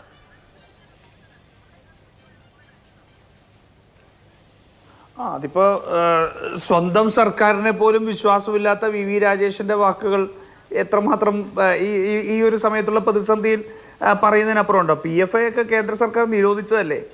എന്നിട്ട് ഇപ്പോഴും നിരോധിച്ച ഏകദേശം 1 വർഷത്തിന് ശേഷവും ചാനൽ ചർച്ചകളിൽ വന്നിട്ട് PFIയും കോൺഗ്രസുമായിട്ടുള്ള ബന്ധം പറയണമെങ്കിൽ ഈ പറയുന്ന നരേന്ദ്രമോദിയൊക്കെ എത്രമാത്രം കഴിവുകെട്ടവനാണെന്ന് സ്വയം പ്രഖ്യാപിക്കുന്നതിന് തുല്യമല്ലേ? അതുകൊണ്ട് പാർട്ടിയിൽ നിന്ന് ആൾക്കാർ അങ്ങോട്ടും ഇങ്ങോട്ടൊക്കെ മാറുന്നത് ഇപ്പോൾ സ്വാഭാവികമായിട്ട് വന്നുകൊണ്ടിരിക്കുകയാണ്. സന്ദീപ് വാര്യരെ സംബന്ധിച്ചിടത്തോളം അദ്ദേഹത്തിന് ഈ പാർട്ടിക്കകത്ത് പല വിഷയങ്ങളിലും കലഹിച്ചിരുന്ന ഒരു ചരിത്രമുണ്ട്. അത് പലപ്പോഴും ബി ജെ പിയുടെ ഒരു രാഷ്ട്രീയം സമീപകാലത്ത്, ഞാനിപ്പോൾ ബി ജെ പി എന്ന രാഷ്ട്രീയ പാർട്ടിക്ക് ഒരു 2014 മുമ്പ് വരെ ഒരു എന്താ പറയുക ഒരു മൃദു സമീപനം ഉണ്ടായിരുന്നു. പക്ഷെ നരേന്ദ്രമോദിയുടെ 2012 ശേഷമുള്ള നരേന്ദ്രമോദിയുടെ ഒരു നേതൃത്വത്തിലേക്ക് ഈ പാർട്ടി എത്തിയതിനു ശേഷം ആ മൃദു സമീപനം മാറി എല്ലാത്തിനെയും വർഗീയവൽക്കരിക്കുന്ന, ഈ രാജ്യത്തെ ജനങ്ങളെ മുഴുവൻ വിഭജിക്കുന്ന ഒരു വർഗീയ രാഷ്ട്രീയത്തിന്റെ ചുവയിലേക്ക് അല്ലെങ്കിൽ അതിന്റെ രീതിയിലേക്ക് ബി ജെ പി മാറിയിട്ടുണ്ട്. സജീവമാകുന്നതും പൊതുവേദികളിലൊക്കെ അദ്ദേഹത്തിന് അതിനു മുൻപുള്ള രാഷ്ട്രീയ പശ്ചാത്തലം ഉണ്ടാവും, അതൊന്നും കണ്ടില്ല എന്ന് അടിച്ച് പറയുകയല്ല. പക്ഷേ അതിനുശേഷം ഈ നരേന്ദ്രമോദിയുടെ വാക്കുകളെ അദ്ദേഹം ഉയർത്തിപ്പിടിക്കുന്ന, നിങ്ങൾ പറയുന്ന രാഷ്ട്രീയത്തെ അങ്ങനെ തന്നെ അതിനേക്കാൾ ഉറക്കെ കഴിയുന്ന മുഴുവൻ വേദികളിലും ഉറക്കെ പറഞ്ഞ് മുന്നോട്ട് വന്ന ഒരാളാണ്. നിങ്ങൾക്ക് എന്തിനാണ് സന്ദീപ് വാര്യരെ, നിങ്ങൾക്ക് ഈ പറയുന്ന നിങ്ങളുടെ ആശയങ്ങളുമായി ഏതെങ്കിലും തരത്തിൽ ചേർന്ന് പോകാൻ കഴിയുന്ന ഒരാളാണ് സന്ദീപ് വാര്യർ എന്ന് വിചാരിക്കുന്നുണ്ടോ? മധു, ഞാനത് നിഷേധിക്കുന്നില്ല. സന്ദീപ് വാര്യർ ബി ജെ പിയിൽ നിൽക്കുമ്പോൾ, ബി ജെ പിയുടെ വക്താവായിട്ട് വരുമ്പോൾ, എന്നെ പോലെ കോൺഗ്രസിന്റെ ഒരു സ്പോക്സ് പേഴ്സണായിട്ട് വരുന്ന പോലെ ബി ജെ പിയിൽ വരുമ്പോൾ വളരെ വീറും വാശിയോടുകൂടി അത് സംസാരിച്ചിട്ടുണ്ടെന്നുള്ള കാര്യത്തിൽ യാതൊരു സംശയമില്ല. പക്ഷെ മധു, ഞാൻ ചോദിക്കട്ടെ, ഈ രാജ്യത്തെ വർഗീയ പാർട്ടിയിൽ നിന്ന് ഒരാളെ അതിൽ നിന്ന് അടർത്തി മാറ്റി, അത് സന്ദീപ് വാര്യരെ പോലെ ജനപിന്തുണയുള്ള അല്ലെങ്കിൽ സ്വീകാര്യനായിട്ടൊരു വ്യക്തിയെ അടർത്തി മാറ്റി ബി ജെ പിയെ ക്ഷീണിപ്പിക്കാൻ കഴിയുമെങ്കിൽ കോൺഗ്രസ് ആശ്രമം ഇത് ഉപയോഗപ്പെടുത്തില്ലേ? സ്വീകാര്യതയും എവിടെ നിന്നുണ്ടായതാണ്? ശ്രീ രാജു പി നായർ, എവിടെ നിന്നുണ്ടായതാണ്? അദ്ദേഹം പറഞ്ഞ രാഷ്ട്രീയത്തിൽ നിന്നല്ലേ? അല്ലാതെ അദ്ദേഹത്തിന്റെ വ്യക്തിപ്രഭാവമോ അദ്ദേഹത്തിന്റെ സാമൂഹ്യ പശ്ചാത്തലമോ അദ്ദേഹത്തിന്റെ സാമ്പത്തിക പശ്ചാത്തലമോ ഒന്നും കണ്ടല്ലോ. അദ്ദേഹം പറഞ്ഞ രാഷ്ട്രീയത്തിൽ നിന്നുണ്ടായ അണികൾ, അദ്ദേഹം പറഞ്ഞ രാഷ്ട്രീയത്തിൽ നിന്നുണ്ടായ ജനകീയത, അത് മതിയോ നിങ്ങൾക്ക്? അല്ല, അദ്ദേഹം പറഞ്ഞ രാഷ്ട്രീയത്തിലുള്ള ജനകീയത മാത്രമല്ലല്ലോ. ഇപ്പൊ സന്ദീപ് വാര്യർ ക്രിസ്റ്റൽ ക്ലിയർ ആണെന്ന് പറയുന്നത് ഇന്നിപ്പോൾ ചർച്ചയിൽ നിന്ന് ഒളിച്ചോടുന്ന CPM ഉൾപ്പെടെ ഉണ്ടായിരുന്നില്ലേ? ഞാൻ ചോദിക്കുന്നത്, ഈ കേരളത്തിൽ എങ്ങനെയാണ് ബി ജെ പിക്ക് ശക്തി വന്നത്? ഇപ്പോൾ ശ്രീ വി രാജേഷ് ഇവിടെ നിന്ന് പറഞ്ഞപ്പോൾ പറയുകയുണ്ട്, അദ്ദേഹത്തിന് ഒരു കമ്മ്യൂണിസ്റ്റ് കുടുംബത്തിന്റെ പാരമ്പര്യത്തിൽ നിന്ന് അദ്ദേഹം സംഘപ്രവർത്തകനായിട്ട് മാറി എന്ന് അദ്ദേഹം പറയുന്നുണ്ടായിരുന്നു. എൻ്റെ കുടുംബം ഒരു എക്സ്റ്റെൻഡഡ് ഫാമിലി കമ്മ്യൂണിസ്റ്റ് കുടുംബമായിരുന്നു. ആ കമ്മ്യൂണിസ്റ്റ് കുടുംബമായിരുന്നതിൽ നിന്ന് അവിടെ നിന്ന് ഇന്ന് പലരും ബി ജെ പിയുടെ ഔദ്യോഗിക സ്ഥാനത്തേക്ക് വരെ എത്തിയിട്ടുണ്ട്. ഞാൻ ഇതൊന്നും പറയുന്നില്ല. അപ്പോൾ അങ്ങനെ CPM നിന്ന് ബി ജെ പിയിലേക്ക് പോകുന്ന അണികളുള്ളൊരു കാലത്ത് ആ പാർട്ടിയിൽ നിന്ന് ബി ജെ പിയെ ദുർബലപ്പെടുത്താൻ കഴിയുന്ന, ബി ജെ പിയുടെ ഇന്നത്തെ പാലക്കാടുള്ള ഏറ്റവും വലിയ പോരാട്ടം നടക്കുമ്പോൾ അവിടെ ബി ജെ പി ജയിക്കാൻ വേണ്ടിയിട്ട് മത്സരിക്കുക. CPM 3-ാം സ്ഥാനത്താണ്, മത്സരം ബി ജെ പി ആയിട്ടാണല്ലോ. ബി ജെ പി മത്സരിക്കാൻ വേണ്ടി പാലക്കാട് ശ്രമിക്കുന്ന സമയത്ത് അവരെ പ്രതിസന്ധിയിലാക്കുന്ന, അവരെ പ്രതിരോധത്തിലാക്കുന്ന, രാഷ്ട്രീയ രംഗത്ത് അവർക്ക് മറുപടി പറയാൻ കഴിയാത്ത സാഹചര്യം ഉണ്ടാക്കുന്ന ഒരു സംഭവം എന്ന കോൺഗ്രസ് ഉപയോഗപ്പെടുത്തില്ലേ? അതേ ഞാൻ പറഞ്ഞു, ബി ജെ പിയിൽ തെരഞ്ഞെടുപ്പിന്റെ ഒരു ആയുധം മാത്രമാണ്. തെരഞ്ഞെടുപ്പിന്റെ ഒരു ആയുധം മാത്രമാണ്. ക്രിസ്റ്റൽ ക്ലിയർ എന്ന് CPM പറഞ്ഞെങ്കിൽ നിങ്ങൾ തുല്യൻ എന്ന് പറഞ്ഞാണല്ലോ നിങ്ങളുടെ അടുത്ത് ചേർത്ത് നിങ്ങൾ കൈ പിടിച്ച് നിങ്ങളുടെ ത്രിവർണ്ണ ഷോൾ അണിയിച്ച് അടുത്തിരുത്തുന്നതും പിന്നിൽ നിൽക്കുന്ന ഒരാളായിരിക്കില്ല സന്ദീപ് വാര്യർ എന്ന് പറയുന്നത് നിങ്ങൾക്ക് ഏറ്റവും കൂടുതൽ വിശ്വാസ്യത ഉള്ളത് കൊണ്ടാണല്ലോ. ഞാൻ അഡ്ജസ്റ്റ് ചെയ്തു. മധു, ഞാൻ പറഞ്ഞല്ലോ, തെരഞ്ഞെടുപ്പ് മാത്രമല്ലല്ലോ. ഞാൻ അതുകൊണ്ടാണ് ചോദിച്ചത്, ബി ജെ പിയുടെ വർഗീയ രാഷ്ട്രീയം ഉപേക്ഷിച്ചുകൊണ്ട് ഒരാൾ മതേതര പാർട്ടിയിലേക്ക് വരാൻ തയ്യാറാവുകയാണെങ്കിൽ കോൺഗ്രസ് അതിനെ സ്വീകരിക്കും. കാരണം ഒരാളെങ്കിൽ ഒരാൾ കൊണ്ട് ആ ബി ജെ പിയെ ദുർബലപ്പെടുത്താൻ കഴിയുമെങ്കിൽ ഞങ്ങൾക്കത് ആയുധം തന്നെയാണ്. എന്താ സംശയം? ഞങ്ങൾക്കത് ആയുധം തന്നെയാണ്. ബി ജെ പിയിൽ നിന്നും ഒരു സാധാരണ പ്രവർത്തകൻ, ഒരു സാധാരണ മെമ്പർ അതിനെ വിട്ട് കോൺഗ്രസിലേക്ക് വരികയാണെങ്കിൽ ഞങ്ങൾ സർവാത്മന സ്വാധീനിക്കില്ലേ? കാരണം വർഗീയ രാഷ്ട്രീയത്തിൽ ഒരാളുടെ പിന്തുണ ആ പാർട്ടിക്ക് നഷ്ടപ്പെടുത്താൻ കഴിയുമെങ്കിൽ കോൺഗ്രസിനെ സംബന്ധിച്ചോളം രാഷ്ട്രീയ വിജയമാണത്. ആ രാഷ്ട്രീയ വിജയം ഇന്ന് പാലക്കാട് ഉണ്ടായിരിക്കുന്നു. ഏറ്റവും സന്തോഷകരമായ ഒരു ദിവസം എന്നുള്ളതായിരുന്നു KPCC അധ്യക്ഷൻ ഈ പറയുന്ന സ്വാഗത ചടങ്ങിൽ പറയുകയും ചെയ്തത്. ഡോക്ടർ ഫസൽ ഗഫൂർ, ഇപ്പോൾ കോൺഗ്രസിന്റെ വിഷയവും BJPയുടെ വിഷയവും മാത്രമായി നിൽക്കുന്ന ഒന്നല്ല ഇത്. പാലക്കാട് വോട്ട് രേഖപ്പെടുത്താൻ പോവുകയാണ്. പാലക്കാട് ഇപ്പോൾ ലീഗ് പ്രവർത്തകർ രാഹുൽ മാങ്കൂട്ടത്തിന് ഒപ്പം നിൽക്കുന്ന ഷാഫി പറമ്പിലിനും വേണ്ടി കയ്യും മെയ്യും മറന്ന് പണിയെടുക്കുന്നുണ്ട്. സന്ദീപ് വാര്യരുടെ പോയ കാലം അത്ര പെട്ടെന്ന് ലീഗ് അണികൾക്ക്, ലീഗ് നേതാക്കൾക്കൊക്കെ ആയിരിക്കും. PK കുഞ്ഞാലിക്കുട്ടി വലിയ സന്തോഷത്തോടെ സ്വാഗതം ചെയ്യുന്നുണ്ട്. ലീഗ് അണികൾക്ക്, ന്യൂനപക്ഷ രാഷ്ട്രീയത്തെ പ്രതിനിധാനം ചെയ്യുന്നവർക്ക് ഈ പറയുന്ന നേതാക്കളുടെ അതേ ക്ഷമതയോടെ ഉൾക്കൊള്ളാൻ കഴിയുമോ? അല്ല, ആദ്യം തന്നെ ഞാൻ പറയട്ടെ, ഇപ്പൊ എല്ലാം രാഷ്ട്രീയമാണ്. യഥാർത്ഥത്തിൽ ഇതുവരെയായിട്ട് ഒരു മുസ്ലിം സംഘടനയും പ്രതികരിച്ചു കാണുന്നില്ല. അപ്പൊ അവരും ചിലപ്പോൾ ലീഗിന്റെ രാഷ്ട്രീയത്തോടൊപ്പം നിൽക്കായിരിക്കും. ഞാനിതുവരെ ആരും കണ്ടില്ല, അതുകൊണ്ടാണ് ഞാൻ പറയാൻ കാരണം. അപ്പോ ഇതിലൊരു കാര്യം നമ്മൾ മനസ്സിലാക്കേണ്ടത്, ഇപ്പൊ കോൺഗ്രസ് ഒരു തിരിച്ചടി നടത്തുകയാണ്. ഇതുവരെ കോൺഗ്രസിന് അടിയേറ്റ് ഒരു മൂലക്കിലിരുത്തി 14 മുഖ്യമന്ത്രിമാരെ കൂറുമാറ്റിച്ചു ഇവര് BJP-യിലോട്ട്. അതേമാതിരി തന്നെ കോൺഗ്രസ്സുകാരനെ ഹേമാനന്ദ ബിശ്വ ശർമ്മ ആസം മുഖ്യമന്ത്രിയായിട്ട് നിൽക്കുന്നു. ശിവസേനക്കാരനായിരുന്ന ഏകനാഥ് ഷിൻഡെ മുഖ്യമന്ത്രിയായിട്ട് നിൽക്കുന്നു. ജനതാ പാർട്ടിക്കാരനായ ബസവരാജ് ബൊമ്മായി കർണാടകയിൽ മുഖ്യമന്ത്രിയായി നിൽക്കുന്നു. അപ്പൊ ഒരു ധാർമ്മികതയും നമുക്ക് പറയാൻ പറ്റില്ല. ഭാരതീയ ജനതാ പാർട്ടിയെ നേരിടുമ്പോൾ റിയൽ പൊളിറ്റിക്സ് എന്നൊരു സാധനം, അതിന്റെ അർത്ഥം എന്ന് വെച്ചാൽ ശുദ്ധ പൊളിറ്റിക്സ് മാത്രം, അതിൽ ആദർശം മാറ്റിവെച്ചുകൊണ്ട് എന്നുള്ള സ്ഥിതിവിശേഷമാണ്. അപ്പൊ കോൺഗ്രസ് ഇപ്പൊ എന്താ ചെയ്തിരിക്കുന്നത് വെച്ചാൽ കർണാടകയിൽ ഒരുപാട് BJP-കാരാണ് കൂറുമാറ്റി. ഇപ്പുറത്ത് നമുക്കറിയാലോ, ജഗദീഷ് ഷെട്ടർ അടക്കമുള്ളവരെ കൂറുമാറ്റി. മഹാരാഷ്ട്രയിൽ കൂറുമാറ്റുന്നു. അതിന്റെ അർത്ഥം കാറ്റ് എങ്ങോട്ടേക്ക് പോകുന്നു എന്നുള്ളതിന്റെ തെളിവാണത്. കാറ്റ് ഭാരതീയ ജനതാ പാർട്ടിക്ക് എതിരായിട്ട് പോയിക്കൊണ്ടിരിക്കുന്നു എന്നുള്ളതിന്റെ തെളിവ്. അതുകൊണ്ടാണ് ഇങ്ങോട്ടേക്ക് കോൺഗ്രസിലോട്ടൊക്കെ കൂറി മാറി വരുന്നത്. ഇനി അടുത്തത് ഞാൻ മൂന്നും പറഞ്ഞുതരാം. മൂന്നാമത്തെ വരുന്നത് കമ്മ്യൂണിസ്റ്റ് പാർട്ടിക്ക് ഇതൊരു വലിയ ക്ഷീണമായി പോയി. കാരണം അത് ചാടിക്കേറി അവിടെ വീണ് ഗുഡ് സർട്ടിഫിക്കറ്റ് ഒന്നും കൊടുക്കേണ്ട ആവശ്യമില്ലായിരുന്നു. പലപ്പോഴും ഈ ഗുഡ് സർട്ടിഫിക്കറ്റ് കൊടുക്കുന്നത് ദോഷമായി തീരുന്നുണ്ട്. ഉദാഹരണമായിട്ട് മുസ്ലിം ലീഗിന് ഗുഡ് സർട്ടിഫിക്കറ്റ് കൊടുത്തു, അവരൊട്ട് മാറിയില്ല. ഇപ്പൊ ഗുഡ് സർട്ടിഫിക്കറ്റ് കൊടുത്തു നമ്മുടെ സന്ദീപ് വാര്യർ ഇവരെയൊക്കെ ഇട്ട് കളിപ്പിച്ച അവസാനം കോൺഗ്രസ് ക്യാമ്പിലോട്ട് പോയി. അപ്പോ ഇത് ഞാൻ പറഞ്ഞത് ഒരു കാഡർ പാർട്ടി ആയിട്ടുള്ള CPM ആണ് അത് കൂടുതൽ ശ്രദ്ധിക്കേണ്ടത്. കോൺഗ്രസ് അങ്ങനെയല്ലല്ലോ. കോൺഗ്രസ് എന്ന് പറഞ്ഞാൽ ആൾ അകത്തോട്ട് വരും, പിന്നെ പുറത്തോട്ട് പോകും, പിന്നെ അകത്തോട്ട് വരും, പിന്നെ പുറത്തോട്ട് പോകും. ഭരണത്തിലിരിക്കുമ്പോൾ ഒരു കൂട്ടം നമുക്കറിയാലോ, ഭജൻലാൽ അടക്കമുള്ള കോൺഗ്രസ് CLP പാർട്ടി ഹരിയാനയിൽ എൻ്റെ ഓർമ്മ ശരി 70 MLA-മാർ 60 MLA-മാർ ഒരുമിച്ച് ഹരിയാനയിൽ ഇങ്ങോട്ട് കൂറുമാറിയുന്നു. അപ്പൊ കോൺഗ്രസിനെ സംബന്ധിച്ചിടത്തോളം അതൊരു വിഷയമല്ല, അതൊരു ഇത്. പക്ഷേ ബേസിക്കലി ഇനി ഒരു കാര്യം കൂടെ പറയാം, ഭാരതീയ ജനതാ പാർട്ടിക്ക് ഇത് വലിയൊരു ക്ഷീണമാണ്. എന്താ കാരണം എന്നറിയോ? ഇത് കാഡർ ബേസ്ഡ് ആയിട്ട് ഒരു പാർട്ടിയാണ്, ഒരു ഐഡിയോളജിയിലെ ബേസ്. ഞാൻ ആ ഐഡിയോളജിയെ പൂർണ്ണമായിട്ട് എതിർക്കുന്ന ആളും സന്ദീപ് വാര്യരായിട്ട് ഇതേ മാതൃഭൂമിയിൽ തന്നെ 5 ലക്ഷം പേര് കണ്ടിട്ടുണ്ട്. അഫ്ഗാനിസ്ഥാന്റെ CAA പ്രശ്നത്തെ പറ്റി ഞങ്ങൾ തമ്മിൽ ഏറ്റുമുട്ടിയത് പലവണ ഞങ്ങൾ തമ്മിൽ ഏറ്റുമുട്ടിയിട്ടുണ്ട്. അങ്ങനത്തെ ഒരു വ്യക്തിയെ എടുക്കുമ്പോൾ അദ്ദേഹം ഏത് വശത്ത് നിന്നിരുന്നാണെന്നുള്ള കാര്യം നമ്മൾ ആലോചിക്കണം. ഇനി അദ്ദേഹം തിരിച്ചു പോകുമെന്ന് നമുക്ക് പറയാൻ പറ്റൂല.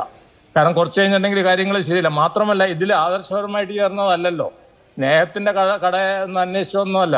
ഇത് വന്നിരിക്കുന്നത് സുരേന്ദ്രനോടുള്ള വ്യക്തിപര വൈരാഗ്യമാണെന്നാണ് ഞാൻ മനസ്സിലാക്കുന്നത്. കാരണം എന്നെ ആദരിച്ചില്ല, എന്നെ മാനിച്ചില്ല, എനിക്ക് കിട്ടേണ്ട സ്ഥാനം കിട്ടിയില്ല എന്നൊക്കെ പറഞ്ഞിട്ടാണ് വന്നിട്ടുള്ളത്. ആ ഉൾപ്പോറിന്റെ കാര്യമൊക്കെ ചിലപ്പോൾ നമ്മുടെ മറ്റേ VV രാജേഷ് പറഞ്ഞേക്കും. പിന്നെ മുസ്ലിം സമുദായ സംഘടനകളുടെ ഒപ്പം നമ്മൾ അവരോട് പ്രതികരണം ചോദിക്കണം, അവർ വേറൊന്നും പറയില്ല. അത് കോൺഗ്രസിന്റെ അകത്തെ പോരാട്ടമാണ്. ഉള്ളിലത്തെ പോരാട്ടം വേറെ നടന്നുകൊണ്ടിരിക്കുന്നുണ്ട്. ഇപ്പൊ മുനമ്പനെ പറ്റിയിട്ടുള്ള പോരാട്ടം അവിടെ വേറെ നടന്നുകൊണ്ടിരിക്കുന്നുണ്ട്. അപ്പൊ അവരവിടെ ശ്രദ്ധിച്ചുകൊണ്ടിരിക്കുകയാണ്. ഈ ഒരു മാറ്ററിൽ അവർ വലുതായിട്ട് ശ്രദ്ധിക്കുന്നില്ല, അവരൊട്ട് ബാധിക്കാനും പോകുന്നില്ല. കാരണം വോട്ട് കൂടുതൽ കിട്ടാൻ പോണില്ല, വോട്ട് കുറവും കിട്ടാൻ പോണില്ല എന്നുള്ള സ്ഥലത്ത് യഥാർത്ഥത്തിൽ ഇവിടെ മറ്റു മുസ്ലിം സംഘടന ഏതെങ്കിലും വരണമെന്ന് INL അതുമാതിരിയുള്ള ഒരു പാർട്ടി വന്നിട്ട് അഭിപ്രായം പറഞ്ഞു. അവരഭിപ്രായം പറഞ്ഞാൽ കേട്ടിട്ടില്ല. ലീഗിനെ വിശ്വാസത്തിലെടുക്കാതെ കോൺഗ്രസ് ഇത്ര വലിയൊരു രാഷ്ട്രീയ തീരുമാനം എടുക്കുമോ? അത് രണ്ട് പാർട്ടിയല്ലേ ലീഗ്. ഞാനൊരു കാര്യം ചോദിക്കട്ടെ, മാധു തിരിച്ചു ചോദിക്കട്ടെ, സന്ദീപ് വാര്യർ എടുത്ത് എന്ന് പറഞ്ഞുകൊണ്ട് മുസ്ലിം ലീഗ് മന്ത്രിസഭ ഈ ഐക്യമുന്നണി വിടുവോ? അവരൊരിക്കലും വിടില്ലാന്നേ. ഇതുമാതിരിയുള്ള വ്യക്തികൾ അങ്ങോട്ടും ഇങ്ങോട്ടും ഒക്കെ പോകാറുണ്ട്. ഇഷ്ടം പോലെ ആളിപ്പോ കോൺഗ്രസ് CPM-ലോട്ട് എത്ര കോൺഗ്രസ്സുകാർ കേരളത്തിൽ പോയി.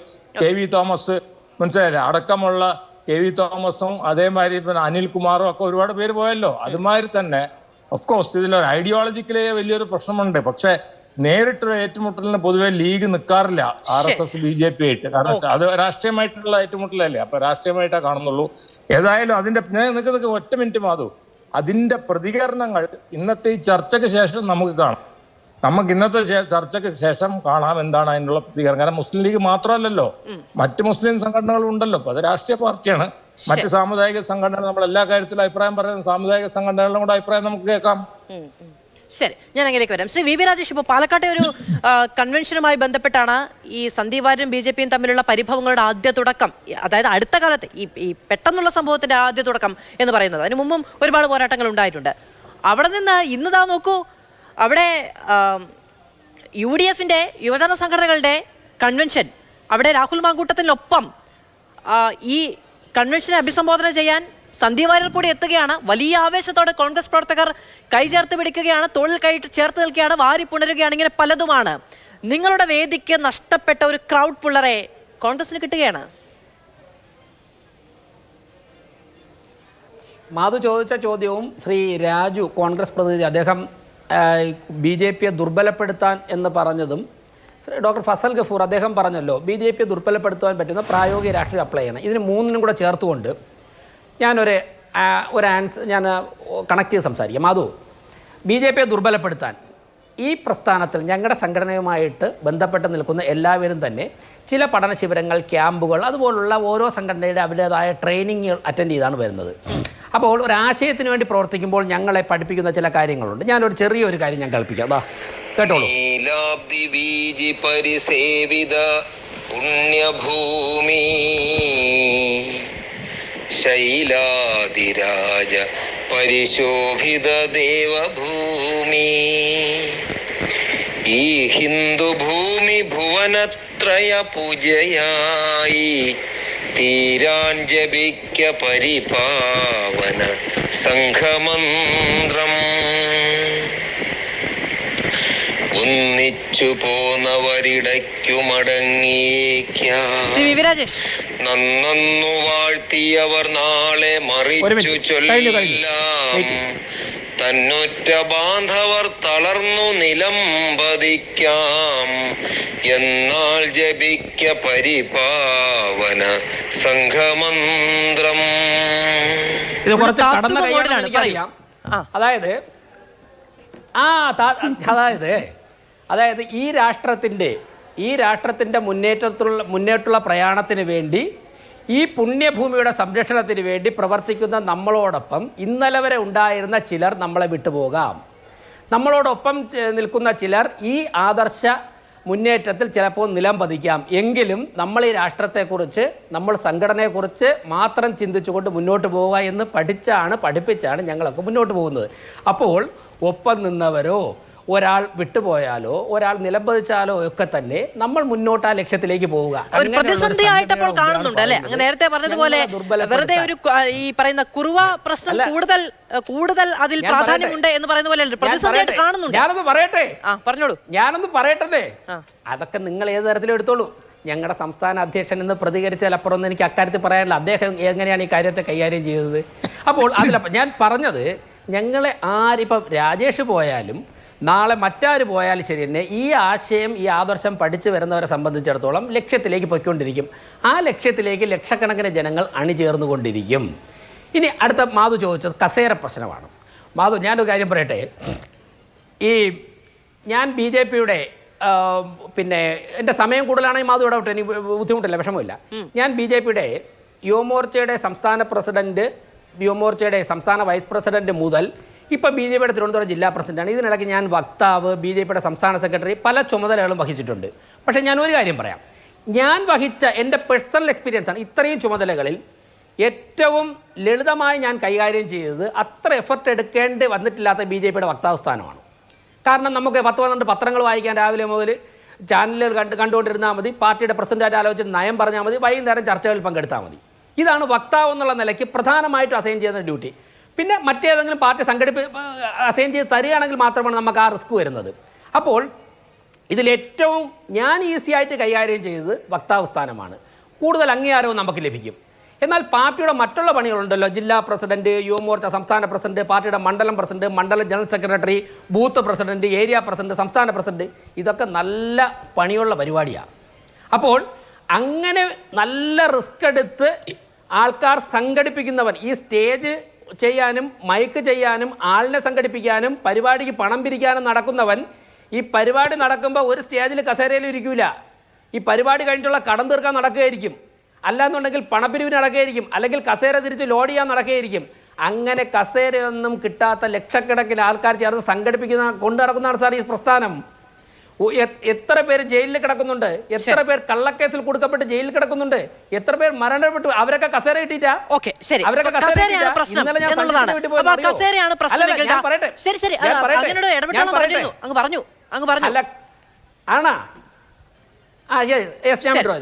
ശ്രീ രാജു പിന്നാർ, കസേരയാണ് പ്രശ്നമെങ്കിൽ നോക്കൂ, കോൺഗ്രസ് എന്ന് പറയുന്നതേ നേതാക്കളുടെ ഒരു ആൾക്കൂട്ടം ആണ്.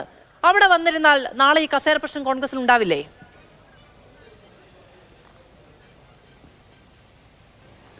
അല്ല മാധു, ഈ കസേര ഒന്നും അല്ലല്ലോ വിഷയം. ഇതിനാണോ ഞാൻ ചോദിക്കട്ടെ. ഒന്ന്, സന്ദീപ് വാര്യർ അതിനകത്ത് നേരിടേണ്ടി വന്ന അനുഭവത്തെക്കുറിച്ച് അദ്ദേഹം പറഞ്ഞിട്ടുണ്ട് പലപ്പോഴും. അത് സ്വാഭാവികമായിട്ടും പാർട്ടിക്കകത്തുള്ള ചില ശാക്തിക ചേരികളുടെയൊക്കെ ഒരു എന്താ പറയുക, ഒരു അപ്രമാദിത്വത്തിൽ സന്ദീപിനെ സൈഡ് ലൈൻ ചെയ്യപ്പെട്ടു എന്നുള്ളൊരു പരാതി അദ്ദേഹത്തിനുണ്ടാവാം.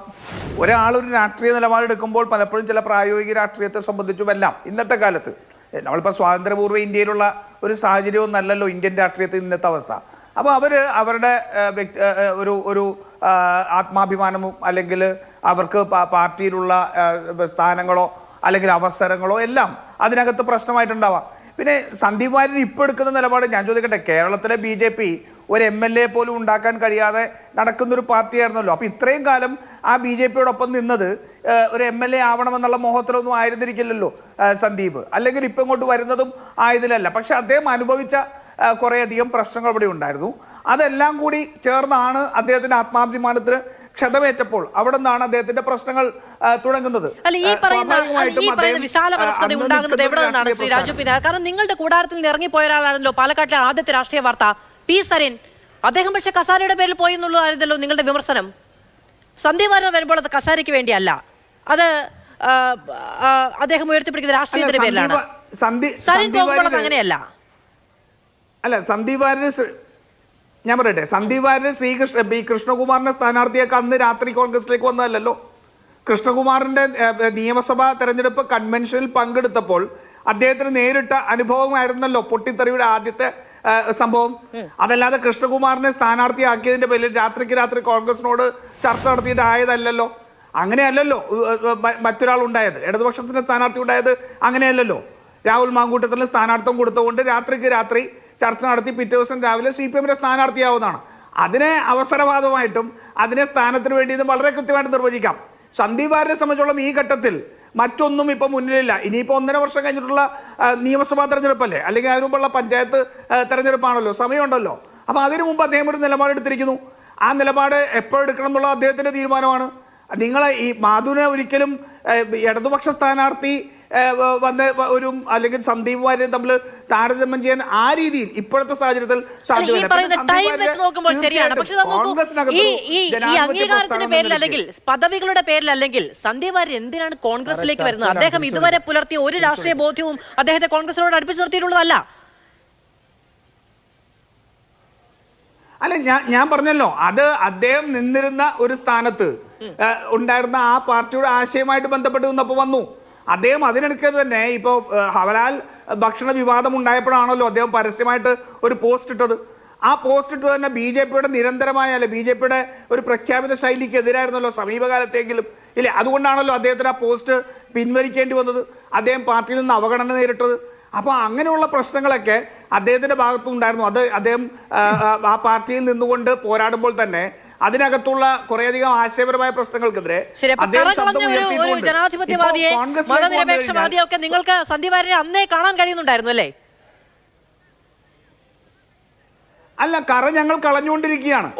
അദ്ദേഹം ഇന്ന് മതേതര ചേരിയോട് എത്തുമ്പോൾ സ്വാഭാവികമായിട്ടും അദ്ദേഹത്തിന് നേരത്തെ ഉണ്ടായിരുന്ന നിലപാടുകളിൽ നിന്ന് മാറ്റം വന്നുകൊണ്ട് കോൺഗ്രസിന്റെ ആശയത്തിൽ നിന്നുകൊണ്ട് അദ്ദേഹം സംസാരിക്കുമ്പോൾ ആ ആശയത്തിന്റെ ഭാഗമായിട്ട് അദ്ദേഹം മാറുമ്പോൾ സ്വാഭാവികമായിട്ടും ഇപ്പോൾ AK ബാലൻ പറഞ്ഞ പോലെ 1ാം നമ്പർ കേഡറാവും എന്ന് പറഞ്ഞ പോലെ പ്രിയങ്ക ഗാന്ധി എന്ന് പറയുന്നത് ഞാൻ കണ്ടിട്ടുണ്ട്. നിർബന്ധ ബുദ്ധിയോടെ അദ്ദേഹം പ്രിയങ്ക വദ്ര എന്നാണ് പറയുക. പ്രിയങ്ക ഗാന്ധി എന്ന് മാറ്റി വിളിക്കുമോ? നിങ്ങളുടെ ഈ ചെറിയ സമയത്തിനുള്ളിലെ പരിശീലനത്തിനുള്ളിൽ സാധ്യമാകുമോ പാലക്കാട് തെരഞ്ഞെടുപ്പിന് മുമ്പ്? അല്ല, അദ്ദേഹം കോൺഗ്രസ് പാർട്ടിക്കകത്തുള്ള ബോധ്യങ്ങളുടെ അനുസരിച്ച് സ്വയം ബോധ്യത്തിനനുസരിച്ച് പ്രവർത്തിക്കാനുള്ള സ്വാതന്ത്ര്യം നൽകുന്ന ഒരു പാർട്ടിയാണ് ഇല്ലേ. എല്ലാത്തിനും എനിക്ക് എത്രയോ സ്വാതന്ത്ര്യം എൻ്റെ പാർട്ടി തന്നിട്ടുണ്ട്. ചില വിഷയങ്ങളിൽ ഞാൻ വ്യത്യസ്ത നിലപാടെടുക്കുമ്പോൾ പോലും എനിക്ക് എത്രയോ സ്വാതന്ത്ര്യം ഈ പാർട്ടി തന്നിട്ടുണ്ട്. അപ്പൊ ഇതൊരു ജനാധിപത്യ പാർട്ടിയാണ്. ഞങ്ങൾ ഇവിടെ ആരെയും വടി കൊടുത്ത് തല്ലി പഴിപ്പിച്ച് ഞങ്ങളൊന്നും ചെയ്യാൻ പറ്റില്ല. അവർ ഇവരുടെ ഈ പാർട്ടിക്കകത്ത് നിന്ന് കഴിയുമ്പോഴുള്ള ബോധ്യത്തിന്റെ അടിസ്ഥാനത്തിൽ വരുന്ന മാറ്റങ്ങളാണ്. ആ മാറ്റം തീർച്ചയായിട്ടും സന്ദീപ് വാര്യർക്കുണ്ടാവും. ആത്മവിശ്വാസം. ശരി, ഞാൻ ഡോക്ടർ ഫസൽ ഗഫൂർ ഞാൻ അങ്ങനെയൊക്കെ വരാം. ശ്രീ ഫസൽ ഗഫൂർ, ഇതിൽ രാഷ്ട്രീയ ലാഭം ആർക്കാണ്? പാലക്കാട് തെരഞ്ഞെടുപ്പിനെ മുൻനിർത്തിയാണ്. ഇപ്പോൾ രാജു പിനാർ പറയുന്നുണ്ടായിരുന്നു, ഏതു പ്രവർത്തകൻ വന്നാലും എപ്പോഴാണെങ്കിലും ഞങ്ങൾ സ്വീകരിക്കും, BJPയുടെ രാഷ്ട്രീയ പ്രദാനം ചെയ്ത ഒരാൾ കോൺഗ്രസിലേക്ക് വന്നാലെന്ന്. അത് നമുക്കറിയാവുന്നതാണ്, അതൊരു പറച്ചിലിന് പറയുന്നതാണ്. അത് സന്ദീപ് വാര്യർ ആയതുകൊണ്ടും അത് പാലക്കാട് തെരഞ്ഞെടുപ്പിന് തൊട്ട് മുൻപ് ആയതുകൊണ്ടുമാണ് ഈ പറയുന്ന സ്വീകാര്യത. അല്ലെങ്കിൽ കോൺഗ്രസ് നേതാക്കൾ എല്ലാവരും അക്കമിട്ട് നിരന്നിരുന്ന ഒരു ചടങ്ങുണ്ടാകില്ല, അങ്ങനെ ഒന്നും ഉണ്ടാവില്ല. ഒരു പക്ഷേ സ്വീകരിക്കപ്പെട്ടേക്കാം. ഇതിൽ കോൺഗ്രസ് വിചാരിക്കുന്ന രാഷ്ട്രീയ ലാഭം കോൺഗ്രസിന് ഉണ്ടാകുമോ? BJPക്ക് ഉണ്ടാകുമെന്ന് പറയുന്ന കോൺഗ്രസ് വിചാരിക്കുന്ന നഷ്ടം BJPക്ക് ഉണ്ടാകുമോ? ഹലോ, ആരോടാണ് ശ്രീ ഫസൽ ഗഫൂർ അങ്ങയോടാണ്. ഹലോ ഹലോ ശ്രീ ഫസൽ ഗഫൂർ അങ്ങയോടാണ്. നിങ്ങൾക്ക് കേൾക്കാമെങ്കിൽ കേൾക്കുന്നുണ്ടോ? കേൾക്കാം. മാധു, ആദ്യം തന്നെ ഞാൻ പറയട്ടെ, സന്ദീപ് വാര്യരുടെ കേരള രാഷ്ട്രീയത്തിലെ വലിയ ഘടകമൊന്നുമല്ല. നമ്മൾ ഈ സന്ദീപ് വാര്യരെ പറ്റി ചർച്ച ചെയ്യുന്നതിന് കാരണം അദ്ദേഹം മുൻപ് BJPക്ക് വേണ്ടി എടുത്തിട്ടുള്ള ചില നിലപാടുകളുടെ വെളിച്ചത്തിലാണ്. അതായത് സെക്കുലർ അല്ലാത്ത ചില നിലപാടുകളുടെ ബേസിസ് മാത്രമാണ്. ഞാനൊരു ചോദ്യം ചോദിക്കാം. സന്ദീപ് വാര്യർ പോയാലും സെറിൻ വന്നാലും ഇനി വേറെ ആരെങ്കിലും പോയാലും മനസ്സിലായി, അല്ലെങ്കിൽ AV തോമസ് പോയാലും കേരളത്തിൽ ചുക്കുണ്ടാൻ പോകണില്ലാന്നായി. MP രാഘവൻ പോയിട്ട് എന്തുണ്ടായി? എത്ര MP പോയി, MLA പോയി കൂടെ. KR ഗൗരി നമുക്ക് എന്ത് പറ്റി? ഒന്നും സംഭവിച്ചില്ല. കേരള രാഷ്ട്രീയത്തിൽ ഒരാൾ ഇറങ്ങിപ്പോയി മാത്രമേ കുറെ MLA കൂടെ പോയി മന്ത്രിസഭയൊക്കെ ഉണ്ടാവുള്ളൂ. അത് AK ആന്റണിയുടെ കൂടെയാണ്. K കരുണാകരൻ പോയി ഒരു കുട്ടി പോലെ DAC പോയില്ല. പക്ഷെ പോയി ആൾക്കാർ പക്ഷെ എവിടെ നിന്നില്ലല്ലോ. അപ്പൊ അതിൽ നിന്ന് നമ്മൾ മനസ്സിലാവണം, നമ്മളിപ്പോ കുറെ ദിവസമായിട്ട് സെറിനെ പറ്റി ചർച്ച ചെയ്യുന്നു, പിന്നെ അൻവറെ പറ്റി ചർച്ച ചെയ്യുന്നു, പിന്നെ ഇതിപ്പോ സന്ദീപ് വാര്യരെ പറ്റി ചർച്ച ചെയ്യുന്നു. രാഷ്ട്രീയമായിട്ട് അപ്രസക്തമായിട്ടുള്ള ഒരു കാര്യമാണ്. എന്നാൽ കൂടി എനിക്ക് തോന്നുന്നത് എന്തെങ്കിലും ഒരു ചെറിയ ക്ഷീണം പറ്റുമെങ്കിൽ ആ ഭാരതീയ ജനതാ പാർട്ടിക്ക് മാത്രമേ. പക്ഷെ വലുതായിട്ട് വലിയ ക്ഷീണമൊന്നും പറ്റൂല. കാരണം വെച്ചിട്ടുണ്ടെങ്കിൽ പക്ഷെ അദ്ദേഹത്തിന്റെ അനുയായികളുടെ ഇത് പോസ്റ്റുകൾ ഞാൻ കണ്ടുകൊണ്ടിരിക്കുകയാണ്, BJPക്കാരുടെയൊക്കെ. അപ്പൊ അതിൽ കുറച്ച് അദ്ദേഹത്തിന് ഭാരതീയ ജനതാ പാർട്ടിയിൽ സ്വാധീനമുണ്ട്, ചെറുപ്പക്കാരുടെ ഇടയിൽ സ്വാധീനമുണ്ട് എന്നുള്ളൊരു കാര്യത്തിൽ സംശയമില്ല. പിന്നെ നേരത്തെ ഞാൻ കോൺഗ്രസിനെ പറ്റി തെറ്റിദ്ധരിക്കേണ്ട. നമ്മൾ ഒരു കാര്യം കൂടെ മനസ്സിലാക്കണം, കോൺഗ്രസ് മുഖ്യമന്ത്രിമാര് മാത്രമല്ല, മഹാരാഷ്ട്രയിലെ മുഖ്യമന്ത്രി മനസ്സിലായില്ലേ മാറിപ്പോയി. അതേമാതിരി ഗുജറാത്തിൽ 2 മുഖ്യമന്ത്രിമാർ, ദിലീപ് പാരേഖ് മാറിപ്പോയി, നമ്മുടെ വഗേല മാറിപ്പോയി, കല്യാൺ സിംഗ് ഇറങ്ങിപ്പോയി, ഉമാഭാരതി മധ്യപ്രദേശ് ഇറങ്ങിപ്പോയി, ഭഗവത് ജാസ് ആസാദ്, ഇതെല്ലാം കോൺഗ്രസ് BJP മുഖ്യ. അപ്പോ അതിന്റെ അർത്ഥം എന്താണ്? ചെറിയ സാങ്കേതിക പ്രശ്നമുണ്ട്. ശ്രീ ഫസൽ ഗഫൂർ, ഞാൻ രംഗിലേക്ക് വരാം. ശ്രീ VV രാജേഷ്, ഇതാ നോക്കൂ, ഒരു തെരഞ്ഞെടുപ്പിന് തൊട്ട് മുൻപാണ് നിങ്ങൾ പറയുന്നത് പോലെ സന്തോഷപൂർവ്വം കൈപ്പറ്റൂ എന്ന് പറയുന്ന ഒരു മാൻട്രാക്കിന്റെ തലയൊന്നുമല്ല.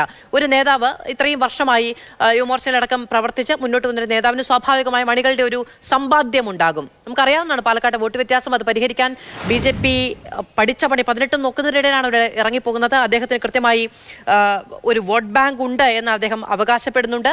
അദ്ദേഹത്തിന്റെ മാതാവുമായി ബന്ധപ്പെട്ട ഒരു വോട്ട് ബാങ്ക് ഉണ്ട് എന്ന് അവകാശപ്പെടുന്നുണ്ട്. RSSന്റെ ശക്തി കേന്ദ്രമാണ് പ്രവിശ്യ എന്ന് പറയുന്നത്. അവിടെ RSS അത് പരിഹരിക്കാൻ കിണഞ്ഞു പരിശ്രമിക്കുന്നുണ്ട്. തുടങ്ങിയ ഒരുപാട് വാദങ്ങളും അതിന് എതിരായ വാദങ്ങളും ഒക്കെ വരുന്നുണ്ട്. പക്ഷേ സ്വാഭാവികമായും ഒരു തട്ടുകേട് ഉണ്ടാവുകയാണ് എങ്കിൽ അത് BJPക്ക് തന്നെയല്ലേ?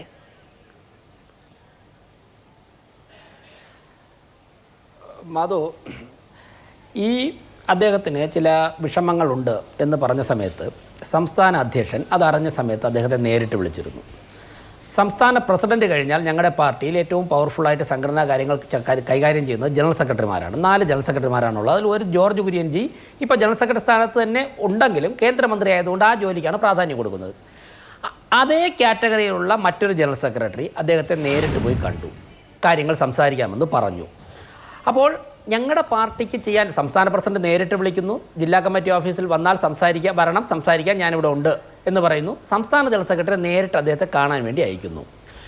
ഞങ്ങൾ പാർട്ടി ഉന്നത നേതാക്കന്മാർ സംസാരിച്ചതിന് ശേഷം അദ്ദേഹത്തിനുണ്ടായ മാനസിക വിഷമം എന്തെങ്കിലും ഉണ്ട്, ഏതൊരു പ്രവർത്തകനായാലും അത് ചുമതല നോക്കാതെ തന്നെ ചേർത്ത് നിർത്തുവാനും പരിഹരിക്കുവാനും ഏറ്റവും നന്നായിട്ട് ഇടപെടുന്നുണ്ടാണല്ലോ ഞങ്ങൾക്ക് പ്രസ്ഥാനത്തിന് അധികാരം MLA MP ഒന്നും ഇല്ലാതെ ഇങ്ങനെ പോകുന്നത്. ഇത് K സുരേന്ദ്രൻജി മുൻകൈ എടുത്ത് ഇക്കാര്യങ്ങൾ ചെയ്തു. അതിലപ്പുറം കേരള പാർട്ടി ഘടകത്തിന് എന്താണ് ചെയ്യാൻ പറ്റുന്നത്? അപ്പോൾ അതൊന്നും പോരാ. സംസ്ഥാന അധ്യക്ഷൻ നേരിട്ട് വീട്ടിൽ വന്ന് സംസാരിക്കണമെന്നൊക്കെ ആരെങ്കിലും ഒരു നിലപാടെടുത്താൽ ആ വെള്ളം അങ്ങ് വാങ്ങി വെച്ചേക്കാൻ വിനയപുരസരം പറയുകയാണ്. കാരണം ഞങ്ങളുടെ ഈ പാർട്ടിക്ക് ഒരു സിസ്റ്റമുണ്ട്. ആ സിസ്റ്റം പോലും ഇത്രയും കാലം ബോധ്യപ്പെട്ടില്ല എന്ന് ആണെങ്കിൽ ഞങ്ങൾക്ക് എന്താ പറയാൻ പറ്റുന്നത്? ഇനി എടുത്തത് കൊണ്ട് ലാഭമാണോ നഷ്ടമാണോ എന്നൊക്കെ നമുക്ക് വരാൻ പോകുന്ന ദിവസങ്ങളിൽ കാണാമല്ലോ. ഇപ്പോൾ സ്നേഹത്തിൻ്റെ കടയിലേക്ക് ഞാൻ വന്നു എന്ന് പറയുമ്പോൾ ഞാനിന്നിപ്പോൾ ആ സ്നേഹത്തിൻ്റെ കടയിൽ നോക്കിയത് കണ്ടത് ബഹുമാനപ്പെട്ട ശ്രീ കെ സുധാകരനും ശ്രീ വി ഡി സതീശനും കൂടി ഇരിക്കുന്നതാണ്.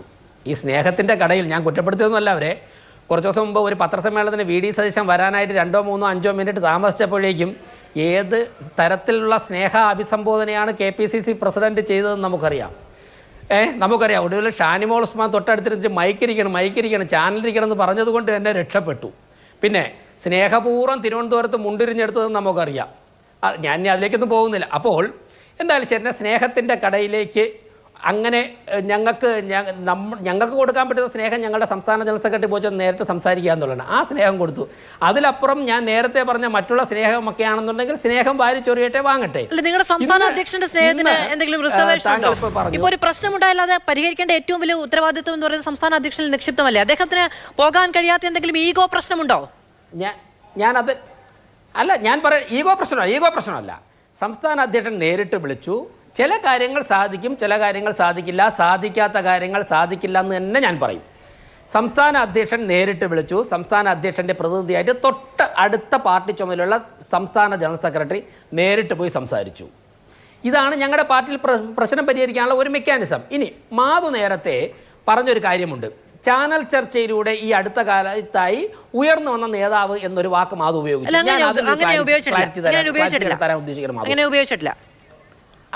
ഇല്ല, ഉപയോഗിച്ചിട്ടില്ല. ചാനൽ ചർച്ചയിലൂടെ അതിനു മുൻപും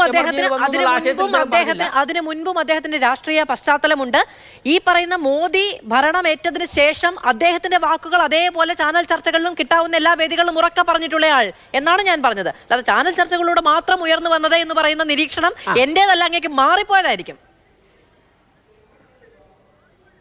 അല്ല, ഞാൻ പറയട്ടെ, അല്ല, പശ്ചാത്തലമൊക്കെ താങ്കളെക്കാൾ എനിക്കറിയാവുന്ന ആളാണല്ലോ. കാരണം ഞാൻ യുവമോർച്ചയുടെ സംസ്ഥാന പ്രസിഡന്റ് ആയിരുന്ന ആളാണല്ലോ കേരളത്തിൽ. അപ്പോൾ ആരൊക്കെ യുവമോർച്ചയുടെ മണ്ഡലങ്ങളിൽ കേരളത്തിലുണ്ടായിരുന്നു എന്നും ആരൊക്കെ യുവമോർച്ചയുടെ ജില്ലാ ഭാരവാഹികളായിരുന്നു ആ 3 വർഷം ത്രൂ ഔട്ട് കേരളത്തിൽ യാത്ര ചെയ്ത് പ്രവർത്തിച്ച ആളാണ്. അവരൊക്കെ ഇന്നത്തെ ഇപ്പോൾ ഒരു 3-4 ജില്ലയുടെ പാർട്ടിയുടെ ജില്ലാ പ്രസിഡന്റുമാർ ഉൾപ്പെടെ എൻ്റെ യുവമോർച്ച ടീമിലുണ്ടായിരുന്നു. അപ്പോൾ A to Z എനിക്ക് അവരെയും അറിയാം, അവർക്ക് എന്നെയും അറിയാം. ഒരുമിച്ചൊരു സംഘടനയിൽ പ്രവർത്തിക്കുമ്പോഴേക്കും ഷെയർ ചെയ്യേണ്ട ഒരുപാട് കാര്യങ്ങൾ ഷെയർ ചെയ്തിട്ടുണ്ട്. കേരളത്തിലുള്ള ആ സമയത്ത് യുവമോർച്ചയെ പ്രവർത്തിക്കുന്ന ഏറെക്കുറെ എല്ലാ പ്രവർത്തകമായിട്ട് ഹൃദയബന്ധമുണ്ട്. ഇങ്ങനെ ചാനൽ ചർച്ചകളിലൂടെ മാത്രം ഉയർന്നു വന്ന ഒരു നേതാവ് ആണ് സന്ദീപ് വാര്യർ.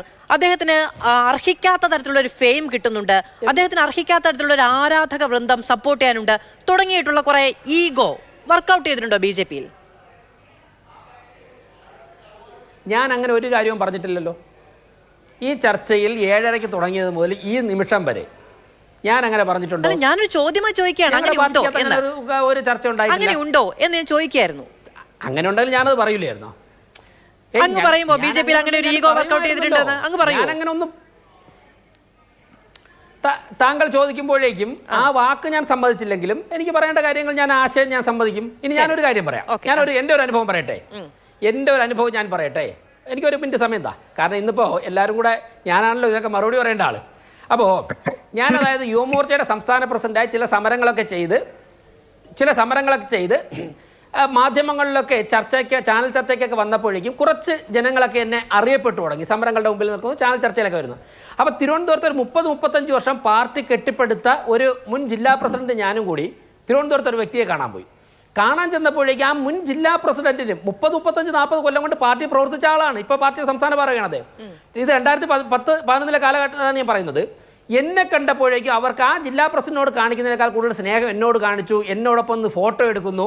അപ്പോൾ എനിക്ക് നല്ല ബോധമുള്ളതുകൊണ്ട് എനിക്കറിയാം ഞാൻ പാർട്ടിക്ക് വേണ്ടി അദ്ദേഹം കഷ്ടപ്പെട്ടതിൻ്റെ അത്രയൊന്നും കഷ്ടപ്പെട്ടിട്ടില്ല. ഞാൻ 4 ചാനൽ ചർച്ചകളിൽ വന്ന് അങ്ങോട്ടോ ഇങ്ങോട്ടോ 2 പഞ്ച് ഡയലോഗ് പറഞ്ഞപ്പോഴേക്കാണ് എന്നെ കൂടുതൽ അറിയപ്പെടുന്നത്. പക്ഷേ 35 കൊല്ലം മുമ്പ് പാർട്ടി ഉണ്ടാക്കാൻ വേണ്ടി BJP ഒന്നുമില്ലായിരുന്നപ്പോഴത്തേക്കും കഷ്ടപ്പെട്ടു വന്ന ആ നേതാവ് എടുത്ത അദ്ദേഹത്തിൻ്റെ 100-ലൊന്ന് ഡെപ്ത് പോലും എനിക്കില്ലെന്ന് എനിക്കറിയാം. എനിക്ക് തലയ്ക്ക് അഹങ്കാരം ഇല്ലാത്തതുകൊണ്ടും ഞാൻ ഈ പ്രസ്ഥാനത്തിൻ്റെ ആശയം ആദർശമൊക്കെ വിശ്വസിക്കുന്നുണ്ടും ഞാൻ ABVPക്ക് വേണ്ടി പോസ്റ്ററൊക്കെ ഒട്ടിച്ച് വന്നതുകൊണ്ടും എനിക്കൊരിക്കലും ഞാൻ ഈ മറ്റേ വാലികുൽക്കനെ ഒരു കിളിയുണ്ടല്ലോ അതുപോലെ ആയില്ല. എനിക്കൊരിക്കലും അഹങ്കാരം മുളച്ചില്ല. അതുകൊണ്ട് ഈ ചാനൽ ചർച്ചയിൽ രാജേഷ് വന്നാലും ഇനി വേറൊരാൾ വന്നു കഴിഞ്ഞാലും പാർട്ടി പ്രവർത്തനവും ചാനൽ ചർച്ചയും രണ്ടാണെന്ന് തിരിച്ചറിയാനുള്ള ബോധം ഞങ്ങൾക്കൊക്കെ ഉണ്ട്. എല്ലാം വന്നിട്ടുണ്ട്.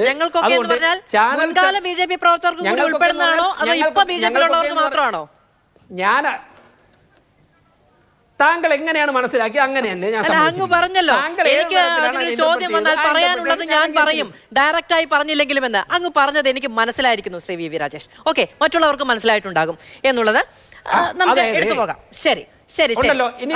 ഓക്കെ, ഇനിയോട് ശരി ശരി ശരി ശരി ഓക്കെ ഓക്കെ ശരി. ശ്രീ രാജു പി നായർ, ഇതാ നോക്കൂ, പറയാമോ? അതോ ഞാൻ അങ്കിലേക്ക് വരാം. ശ്രീ രാജു പി നായർ, ഇതിപ്പോ പോയ കാലത്തെ മുഴുവൻ രാഷ്ട്രീയവും പിന്നിലുപേക്ഷിച്ചാണ് എന്ന് പറഞ്ഞുകൊണ്ട്, മോദിയെ തന്നെ തള്ളി പറഞ്ഞുകൊണ്ട്, രാഹുൽ ഗാന്ധിയുടെ പോരാളിയാണ് ഇനി ഞാൻ എന്ന് പറഞ്ഞുകൊണ്ടാണ് സന്ദീപ് വാര്യർ വരുന്നത്. നേതാക്കൾക്കൊക്കെ ഒക്കെയാണ്, അണികൾ അങ്ങനെ തന്നെ ഉൾക്കൊള്ളുമോ എന്നുള്ളതാണ്. ഞാൻ നേരത്തെ ശ്രീ ഫസൽ ഗഫൂറോടും ചോദിച്ചൊരു കാര്യം തന്നെയാണത്. ഇത്രയും കാലം രാഹുൽ ഗാന്ധിക്കെതിരെ, പ്രിയങ്ക ഗാന്ധിക്കെതിരെ, കോൺഗ്രസിന്റെ ആശയങ്ങൾക്കെതിരെ, കോൺഗ്രസ് മുന്നോട്ട് വെക്കുന്ന രാഷ്ട്രീയത്തിനെതിരെ മുഴുവൻ സംസാരിച്ച ഒരാൾ രായ്ക്കുരാമാനം കോൺഗ്രസ്സുകാരനായിരിക്കുന്നു അടിമുടി എന്ന് വിചാരിക്കുമോ കോൺഗ്രസ് പ്രവർത്തകർ? അല്ല മാധു, ആ രായ്ക്കുരാമാനം കോൺഗ്രസ്സുകാരനായി എന്ന് പറയുന്നതിനോട് എനിക്ക് യോജിപ്പില്ല. അദ്ദേഹം ഇന്ന് കോൺഗ്രസ് പാർട്ടിയിലേക്ക് വന്നിരിക്കുന്നു. സ്വാഭാവികമായിട്ടും അദ്ദേഹത്തിന് വ്യക്തിപരമായിട്ടുണ്ടാകുന്ന അഭിപ്രായങ്ങൾക്കപ്പുറം ഇന്ന് പാർട്ടി എടുക്കുന്ന നിലപാടുകൾക്ക് അദ്ദേഹത്തിന് ചേർന്ന് നിൽക്കേണ്ടി വരും. കോൺഗ്രസ് നൽകുന്ന വിശാലമായൊരു സ്വാതന്ത്ര്യമുണ്ട്. ഒരുപക്ഷെ അദ്ദേഹത്തിന് യോജിക്കാനാവാത്തൊരു വിഷയമാണെങ്കിൽ അദ്ദേഹത്തിന് നിശബ്ദനായിട്ടിരിക്കാം. അദ്ദേഹത്തെ ഒരു പാർട്ടിയിലുള്ള ഒരു ഘടകവും പറയില്ല നിങ്ങളിതിൽ പ്രതികരിച്ചേ മതിയാവൂ എന്നുള്ളത് പറയില്ല. നിശബ്ദനായിട്ടിരിക്കാനുള്ള സ്വാതന്ത്ര്യമുണ്ട്. പക്ഷെ ആ പാർട്ടിയിലേക്ക് എത്തുന്നതോടി, ആ ജനാധിപത്യ പ്രക്രിയയുടെ ഭാഗമായിട്ട് മാറുന്നതോടി അദ്ദേഹത്തിന് കൂടി ഉതകുന്ന രീതിയിൽ, അല്ലെങ്കിൽ ഈ പാർട്ടിയുടെ ചട്ടക്കൂടിലേക്ക് അദ്ദേഹം സ്വാഭാവികമായിട്ടെത്തും. അതൊരു പ്രോസസ്സാണ്, ഒരു ട്രാൻസിഷൻ പ്രോസസ്സാണ്. ആ പ്രോസസ്സ് നടക്കും. ഈ പ്രോസസ്സ് എല്ലാം കഴിഞ്ഞ് അഗ്നിസ്ഫുടം ചെയ്തെടുത്ത് വന്നാൽ മാത്രമേ കോൺഗ്രസ് സ്വീകരിക്കൂ എന്നൊരു നിലപാടൊന്നും എടുക്കാൻ കഴിയില്ലല്ലോ. ഞങ്ങളുടെ നിലപാട് സ്വാഭാവികമായിട്ട് അതിലേക്ക് മാറും. എങ്ങനെയാണോ BJPക്ക് അകത്ത് നിന്നപ്പോൾ SFIക്കാരനായിരുന്നല്ലോ സന്ദീപ് വാര്യർ, BJPയുടെ ഏറ്റവും ബദ്ധശത്രു ഇവർ പണ്ട് പറഞ്ഞിരുന്ന, ഇപ്പോൾ അല്ല, പണ്ട് പറഞ്ഞിരുന്ന SFIക്കാരനായിരുന്നല്ലോ സന്ദീപ് എങ്ങനെയാ BJPയിലേക്ക് വന്നപ്പോൾ BJPക്കാരനായിട്ട് മാറിയത്? അല്പം മുമ്പ് ഘടകഗീതമൊക്കെ ഇവിടെ വായിച്ചല്ലോ. ആ ഘടകഗീതമൊക്കെ പഠിച്ച് അതിൻ്റെ മുഴുവനായിട്ടുള്ള ഞാൻ വർഗീയ രാഷ്ട്രീയം ഞാൻ ഏറ്റെടുക്കുന്നു എന്ന് പറഞ്ഞു വന്നൊന്നുമല്ലല്ലോ. അപ്പോൾ ഒരു പാർട്ടിയിലേക്ക് വരുമ്പോൾ ഒരു ട്രാൻസിഷൻ വ്യക്തിപരമായിട്ട് അദ്ദേഹത്തിനുണ്ടാവും. അതിനുള്ള സമയം ചിലപ്പോൾ അദ്ദേഹം എടുക്കും. ആ സമയം എടുക്കട്ടെ. അണികളെ സംബന്ധിച്ചൊന്നും യാതൊരു തർക്കവുമില്ല. കോൺഗ്രസിൻ്റെ നിലപാടുകൾക്ക് വിരുദ്ധമായ ഒരു നിലപാട് എടുക്കാത്തിടത്തോളം കാലം എല്ലാവരെയും ഞങ്ങൾ സ്വാഗതം ചെയ്യും. എല്ലാവരും ആ പ്രസ്ഥാനത്തിനകത്ത് തന്നെ നിൽക്കും. ഈ പാർട്ടിക്കകത്ത് തന്നെ ഈ പാർട്ടിയെ തള്ളിപ്പറഞ്ഞിട്ടുള്ളവർ ഇപ്പോഴും നിൽപ്പുണ്ടല്ലോ. അപ്പോൾ അവരെയും ഈ പാർട്ടി ഉൾക്കൊള്ളുന്ന പാർട്ടിയാണല്ലോ.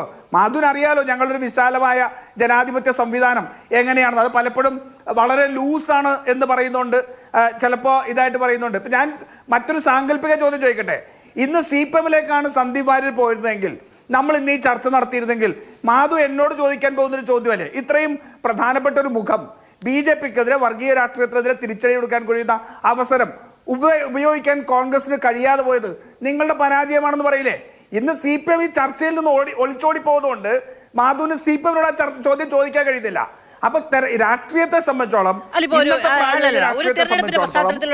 എതിരാളിയായിട്ടുള്ള ഒരാളെ അതിനെ ഈ പറയുന്ന ഒരു വള്ളപ്പാട് അപ്പുറം നിന്നുകൊണ്ട് ചാടി പിടിക്കുന്ന ഒരു വലിയ രാഷ്ട്രീയ വിജയമാണെന്നൊന്നും ഞാൻ വിചാരിക്കുന്നില്ല.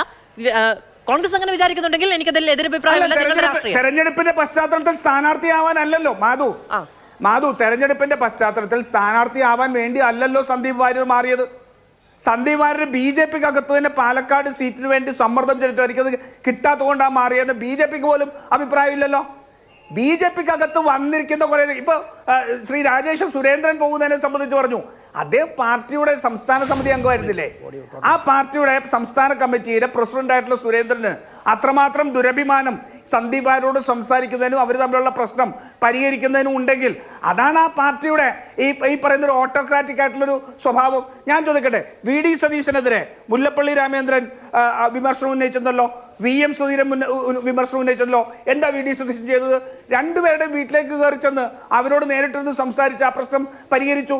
അപ്പോൾ സംഘടനയ്ക്കകത്ത് ആൾക്കാർ നിൽക്കണം എന്നുണ്ടെങ്കിൽ, സംഘടനയെ ഒരുമിപ്പിച്ച് ചേർത്ത് കൊണ്ടുപോകണം എന്നുണ്ടെങ്കിൽ അതിന് കമ്മിറ്റ്മെന്റ് ഉണ്ടാവണം. ആ കമ്മിറ്റ്മെന്റ് ദുരഭിമാനമില്ലാതെ അത് പ്രയോഗിക്കാൻ കഴിയണം.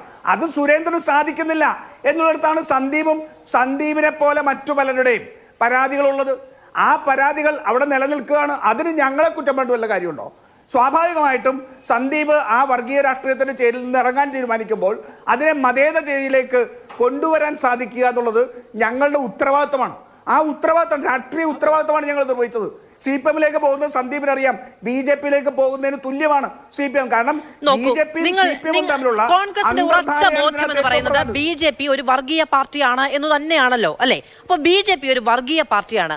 ആ BJP-യിൽ ഇത്രയും കാലം തുടരുന്ന ഒരാളുടെ രാഷ്ട്രീയ ചിന്ത എന്തായിരിക്കും ശ്രീ രാജു പി നായർ? നിങ്ങളുടെ കാഴ്ചപ്പാടിൽ, എനിക്ക് ആരോപണമില്ല കേട്ടോ, നിങ്ങളുടെ കാഴ്ചപ്പാടിൽ എന്തായിരിക്കും? അങ്ങനെ ഒരു കാഴ്ചപ്പാടിൽ, അങ്ങനെ ഒരു രാഷ്ട്രീയമുള്ള ഒരാൾ എന്ന് പറയുന്നത് നിങ്ങൾക്ക് പരിവർത്തനപ്പെടുത്താൻ കഴിയുന്ന ഒരാളാണ് എന്ന് നിങ്ങൾ വിചാരിക്കുന്നുണ്ട്? മാധു, ഞാനൊരൊറ്റ ചോദ്യം ചോദിച്ചോട്ടെ.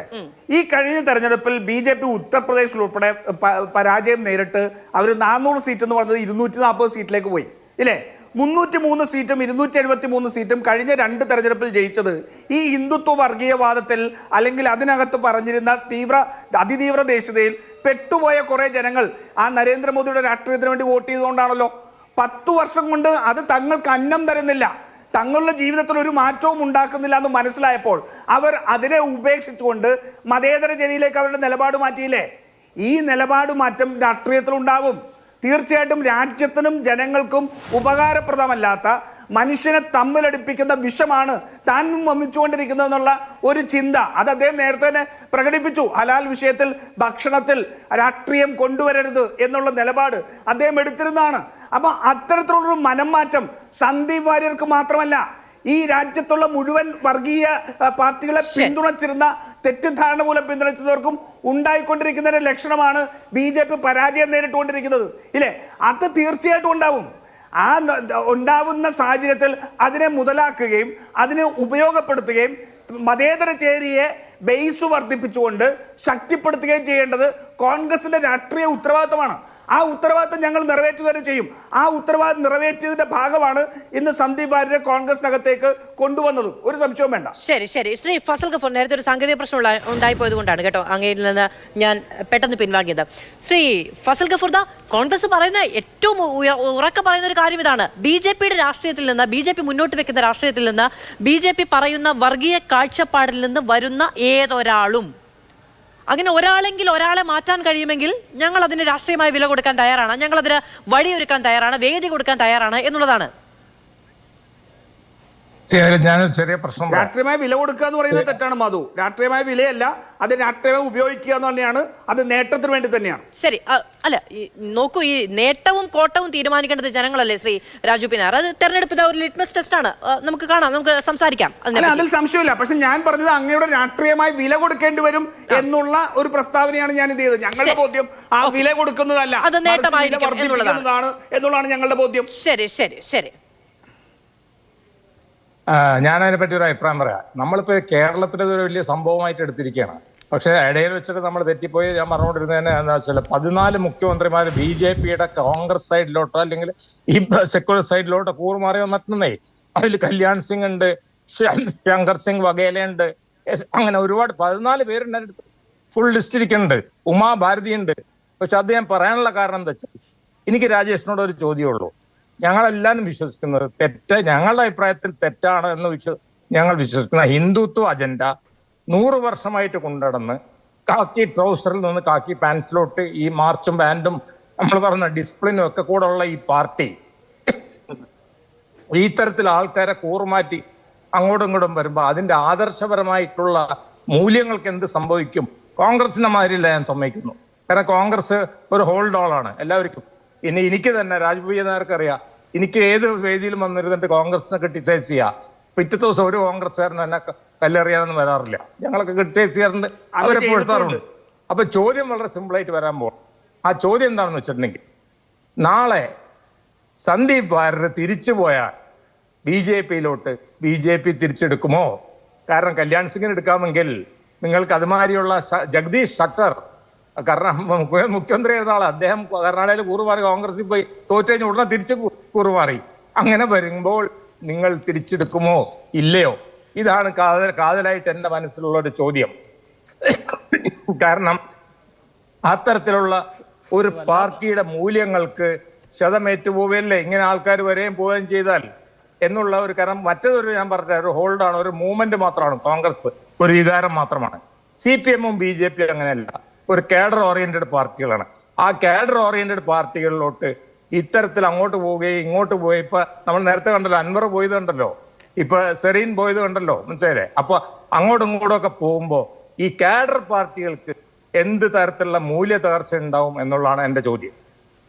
ശരി ശ്രീ, എനിക്കൊരു ഇടവേളയിലേക്ക് പോകാനുണ്ട്. ശ്രീ വി വി രാജേഷ് സന്തോഷത്തോടെ കൊടുത്ത് സന്തോഷത്തോടെ തിരിച്ചെടുക്കുമോന്ന്? മാധു, ഇടവേള കഴിഞ്ഞിട്ട് പറഞ്ഞോ, ഇപ്പൊ പറയാമോ? അങ്ങനെ പറയാം. ചുരുങ്ങിയ മറുപടി ആണെങ്കിൽ ഇപ്പോൾ അല്ല, ചുരുങ്ങിയ മറുപടി അല്ല. തിരികെ സ്വാഗതം ചർച്ചയിലേക്ക്. ശ്രീ വി വി രാജേഷ്, ഇപ്പോൾ സന്ദീപ് വാര്യർ പാലക്കാട് തെരഞ്ഞെടുപ്പിന് 2 ദിവസം മുൻപ് ഈ പോക്ക് പോയില്ലായിരുന്നെങ്കിൽ തിരഞ്ഞെടുപ്പ് കഴിഞ്ഞ് പിറ്റേ ദിവസം 21-ാം തീയതി രാവിലെ നിങ്ങൾ ചെവിക്ക് പിടിച്ചെടുത്ത് പുറത്ത് കളയില്ലായിരുന്നോ? അല്ല, നിങ്ങളൊക്കെ ഇങ്ങനെ ഹൈപ്പോത്തറ്റിക്കൽ ക്വസ്റ്റ്യൻസ് ഒക്കെ ചർച്ചയിൽ ചോദിച്ചാലേ ഞാൻ എന്ത് പറയാനാ? ഇവിടെ 2 കാര്യങ്ങൾ ഞാൻ മറുപടി പറയാം. ഒന്ന് ഇപ്പോൾ ഫസൽ ഗഫൂർ, ഡോക്ടർ ഫസൽ ഗഫൂർ പറഞ്ഞല്ലോ, ഇത് കേരളത്തിൽ അത്ര വലിയൊരു പ്രധാനപ്പെട്ട പ്രശ്നമൊന്നുമല്ല എന്ന് പറഞ്ഞ് മറ്റു പലരും പോയതും വന്നതിനെക്കുറിച്ചൊക്കെ അദ്ദേഹം പറഞ്ഞു.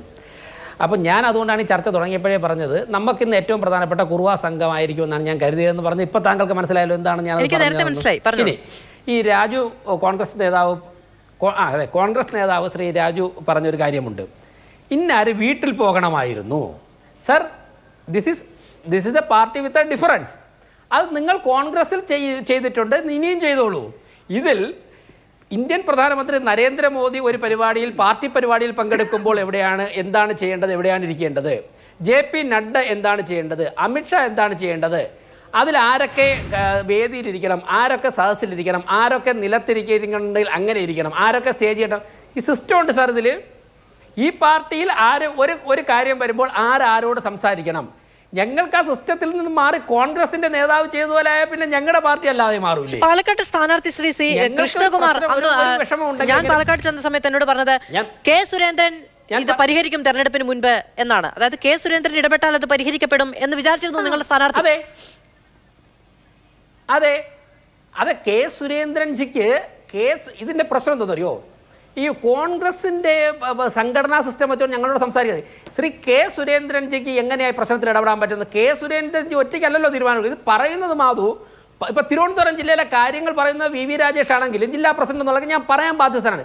ആ തീരുമാനമെടുക്കുന്നത് 4, 5, 10 പേർ ചേർന്നിട്ടാണ്. കെ സുരേന്ദ്രൻ ഇങ്ങനെ ഒരു കാര്യം ഉണ്ടാകുമ്പോൾ എങ്ങനെ ആക്ട് ചെയ്യണമെന്ന് കെ സുരേന്ദ്രന്റെ ബുദ്ധിയിൽ ഉദിച്ചിട്ട് പെട്ടെന്ന് വെച്ച് കഴിഞ്ഞാൽ ഈ പാർട്ടിക്ക് സാധിക്കില്ല. അങ്ങനെയല്ല. നിങ്ങളൊക്കെ സംസ്ഥാന BJP പ്രസിഡന്റ് ആയിരുന്നപ്പോൾ എല്ലാവരും കെ സുരേന്ദ്രൻ ഒറ്റയ്ക്കല്ല ഒരു കാര്യം തീരുമാനമെടുക്കുന്നത്. അതുകൊണ്ടാണല്ലോ ഈ തീരുമാനം നടപ്പിലാക്കുമ്പോൾ പോസിറ്റീവായാലും നെഗറ്റീവായാലും ഞങ്ങൾ ഒരുമിച്ച് നേരിടുന്നത്. അപ്പോൾ ഇങ്ങനെ ഡെവലപ്പ് ചെയ്തെന്നൊരു സാഹചര്യം എങ്ങനെ ഹാൻഡിൽ ചെയ്യണമെന്ന് പാർട്ടിയുടെ സിസ്റ്റത്തിൽ ചർച്ച ചെയ്തു. ആ സിസ്റ്റത്തിൻ്റെ അടിസ്ഥാനത്തിലാണ് സുരേന്ദ്രൻജി നേരിട്ട് വിളിക്കുകയും സംസ്ഥാന ജനറൽ സെക്രട്ടറി പോവുകയും ചെയ്തത്. അത്ര മാത്രമേ ഇതിൽ ചെയ്യാൻ തീരുമാനിച്ചിട്ടുള്ളൂന്നേ. അതിലപ്പുറം ചെയ്യാൻ തീരുമാനിച്ചിട്ടില്ല. ഞാൻ നേരത്തെ പറഞ്ഞില്ലേ, 35 കൊല്ലം സംഘടനാ പ്രവർത്തനം നടത്തിയ ആളിനേക്കാൾ 2 ചാനൽ ചർച്ചയിൽ പങ്കെടുത്തപ്പോൾ എൻ്റെ അടുത്ത് ഫോട്ടോ എടുക്കാൻ ആൾക്കാർ വന്നു. എൻ്റെ തലയ്ക്ക് അഹങ്കാരം പിടിച്ചിട്ടില്ല. അതുകൊണ്ട് ഞാനത് ബുദ്ധിപൂർവ്വം കൈകാര്യം ചെയ്തു. അല്ലെങ്കിൽ ഞാൻ എന്നേ ഈ പാർട്ടിയിൽ നിന്ന് പുറത്തു വേണ്ടി വന്നേ. അതുകൊണ്ട് അതിങ്ങനെ ഇടയ്ക്കിടയ്ക്ക് പറയുന്നത് എന്തുകൊണ്ടാണ്? ആ തിരിവ് സന്ദീപിന് ഇല്ലാതെ പോയെന്നാണോ? അന്നും ഞാൻ പറഞ്ഞില്ലല്ലോ. ഞാൻ എൻ്റെ കാര്യം പറയാനുള്ള സ്വാതന്ത്ര്യം ഒരു ചർച്ചയിൽ എനിക്കില്ലെന്ന്. അതെങ്കിലും എനിക്ക് താമാതു. എന്റെ കാര്യം പറയാനുള്ള സ്വാതന്ത്ര്യം നിങ്ങൾ എനിക്ക് ഈ ചർച്ചയിൽ എന്താണ് പറയുന്നത് എന്നുള്ളത് വ്യക്തമാണെങ്കിൽ തുറന്നു പറയാൻ കഴിയുന്നില്ലെന്നേ ഉള്ളൂ. അങ്ങ് ആവർത്തിച്ചത് പറയുന്നത് എന്തുകൊണ്ടാണ് എന്നുള്ളത് കേൾക്കുന്നവർക്ക് മനസ്സിലാവും. ഞാൻ താങ്കൾക്ക് വ്യക്തമായി പിന്നെ എന്തിനാ എൻട്ര ചോദിച്ച എന്റെ സമയം കളയുന്നത്? താങ്കൾക്ക് വ്യക്തമാക്കി പിന്നെ എന്തിനാ എൻട്ര ചോദിച്ച സമയം? ഞാൻ എന്റെ അനുഭവം അല്ല ഞാൻ എൻ്റെ സ്വഭാവം, എൻ്റെ രീതി എനിക്ക് പറയാനുള്ള സ്വാതന്ത്ര്യമില്ല. ഇനി ഡോക്ടർ ഫസൽ ഗഫൂർ വളരെ നല്ലൊരു ചോദ്യം ചോദിച്ചു. അദ്ദേഹം ചോദിച്ചതിൻ്റെ രാഷ്ട്രീയം നിങ്ങൾ തിരിച്ചറിയണം. ഒരുപാട് പേർ BJPയിലേക്ക് വന്നിട്ടുണ്ട്. കോൺഗ്രസിനെ പോലെയല്ല, BJPയിലും ഇടതുപക്ഷത്തിലും വരുമ്പോൾ നിങ്ങളുടെ മൂല്യം ഇങ്ങനെ മറ്റുള്ള ആശയങ്ങൾ വിശ്വസിച്ചുള്ള ആൾക്കാർ വരുമ്പോഴേക്കും നിങ്ങളുടെ മൂല്യം മാറി, നിങ്ങൾ ഡൈല്യൂട്ട് ആയി പോകില്ലേ എന്ന് അദ്ദേഹം ചോദിച്ചു. വളരെ നല്ലൊരു ചോദ്യമാണ്. എനിക്കും ആ ചോദ്യമൊക്കെ ഇഷ്ടപ്പെട്ടു. ഞാൻ ബഹുമാനപ്പെട്ട ഇന്ത്യൻ രാഷ്ട്രീയം, കേരള രാഷ്ട്രീയമല്ല, ഇന്ത്യൻ രാഷ്ട്രീയവും ലോക രാഷ്ട്രീയവും ശ്രദ്ധിക്കുന്ന പഠിക്കുന്ന ഡോക്ടർ ഫസൽ ഗഫൂറിനോട് അദ്ദേഹത്തിൻ്റെ നിലപാടിൽ നിന്നുകൊണ്ട് ശക്തമായി പറയാൻ മടിയില്ലാത്ത, ഞങ്ങളോട് വിയോജിക്കാനും കലഹിക്കാനും അദ്ദേഹത്തിൻ്റെ നിലപാട് പറയാൻ മടിയില്ലാത്ത ഡോക്ടർ ഫസൽ ഗഫൂറിൻ്റെ ചോദ്യത്തെ മുഖവിലേക്ക് എടുത്തുകൊണ്ട് ഞാൻ പറയുന്നു, സർ, അങ്ങ് ഞങ്ങളുടെ 1925 മുതലുള്ള സംഘടനാ പ്രവർത്തനം പഠിച്ചിട്ടുള്ള ആളാണല്ലോ. ഇപ്പം നിക്കറിന്ന് പാൻറ്റിലോട്ടായത് ഉൾപ്പെടെ അങ്ങ് പറഞ്ഞല്ലോ. അതല്ല, അതിനിടയ്ക്ക് വേറെ ഒരുപാട് മാറ്റം വന്നിട്ടുണ്ട്. നിങ്ങളത് മാത്രം കാണണ്ട. ഞങ്ങൾ 25 പറഞ്ഞു തുടങ്ങിയിട്ട് ഇന്ന് വരെ രാഷ്ട്രീയ സ്വയംസേവക സംഘം 1 ഇഞ്ച് അതിൽ നിന്നും മാറിയിട്ടുണ്ടോ? എവിടെയെങ്കിലും ഡൈല്യൂട്ട് ചെയ്യപ്പെട്ടിട്ടുണ്ടോ? ജവഹർലാൽ നെഹ്റു പരേഡിൽ പങ്കെടുക്കാൻ വേണ്ടി ഇന്ത്യൻ ആർമിയെ സഹായിക്കാൻ ഉൾപ്പെടെ RSSനെ വിളിച്ചപ്പോൾ പോലും ഇന്ന് വരെ ഞങ്ങൾക്കൊരു വ്യത്യാസം. ജവഹർലാൽ നെഹ്റു വിളിച്ചില്ല എന്ന് താങ്കൾക്ക് പറയാൻ പറ്റില്ലോ. ഇനി കംപ്ലീറ്റ് ചെയ്യട്ടെ. BJPയിലേക്ക് കോൺഗ്രസിൽ നിന്ന് നിരവധി പേർ, മുൻ PCC പ്രസിഡന്റുമാർ, മുൻ മുഖ്യമന്ത്രിമാരൊക്കെ വന്നിട്ടുണ്ട്. പക്ഷേ 1950 സാർ ജനസംഘം ഉണ്ടായത് മുതൽ ഇന്ന് വരെ BJP പറഞ്ഞതിൽ നിന്ന് എവിടെയെങ്കിലും മാറിയിട്ടുണ്ടോ? ഞങ്ങൾ ജമ്മു കാശ്മീരിൻ്റെ പ്രത്യേക വകുപ്പ് ഞങ്ങൾ പറഞ്ഞു, ഞങ്ങൾ മാറ്റിയില്ലേ? ഞങ്ങൾ അയോധ്യയിലെ ശ്രീരാമക്ഷേത്രത്തെക്കുറിച്ച് പറഞ്ഞു, ഞങ്ങൾ നടപ്പിലാക്കിയില്ലേ? ഞങ്ങൾ CAA പറഞ്ഞു, നടപ്പിലാക്കിയില്ലേ? ഞങ്ങൾ വഖഫിൻ്റെ കാര്യം പറയുന്നു, ഞങ്ങൾ നടപ്പിലാക്കുന്നില്ലേ? ഞങ്ങൾ പ്രതിരോധ രംഗത്തെ കാര്യം പറയുന്നു, ഞങ്ങൾ നടപ്പിലാക്കുന്നില്ലേ? പലരും ഈ പ്രസ്ഥാനത്തോട്ട് വന്നിട്ടുണ്ട് ഞങ്ങളുടെ നിലപാടുകളെ അംഗീകരിച്ചുകൊണ്ട്. പക്ഷേ ഞങ്ങൾക്ക് ഒരിടത്തും വെള്ളം ചേർക്കേണ്ടി വന്നിട്ടില്ല. ഞങ്ങൾ വെള്ളം ചേർക്കുകയില്ലെന്നേ. അതുകൊണ്ട് പലരും BJPയിലേക്ക് ചേർന്നതുകൊണ്ട് ഞങ്ങളുടെ ആശയം ഡൈല്യൂട്ടായി പോകില്ലേ എന്ന ആശങ്ക എനിക്ക് മനസ്സിലാവുന്നുണ്ട്. പക്ഷേ ഞാൻ പറയട്ടെ ഡോക്ടറെ, ഞാൻ പറയട്ടെ, ഞാനൊന്ന് പറഞ്ഞു ഡോക്ടറെ, 10-75 വർഷത്തെ ഞങ്ങളുടെ പ്രവർത്തന ചരിത്രം വെച്ചിട്ട് ഞാൻ പറയുന്നു, ഞങ്ങൾ ഒരിക്കലും ഡയറക്റ്റ് ആവില്ല. അങ്ങ് പറഞ്ഞോളൂ. ഞാൻ അങ്ങയ്ക്ക് മുമ്പിൽ ഞാൻ വഴങ്ങിത്തരാം. ഈ പറഞ്ഞ കാര്യങ്ങളിൽ ഈ പറഞ്ഞ എല്ലാ കാര്യങ്ങളിലും കോൺഗ്രസും CPM നിങ്ങൾക്കെതിരായിട്ട് നിലപാടെടുത്തിട്ടുള്ളതെന്നേ. അപ്പൊ അവരും ആ നിലപാടിൽ തന്നെ ഉറച്ചിരിക്കുകയാണ്.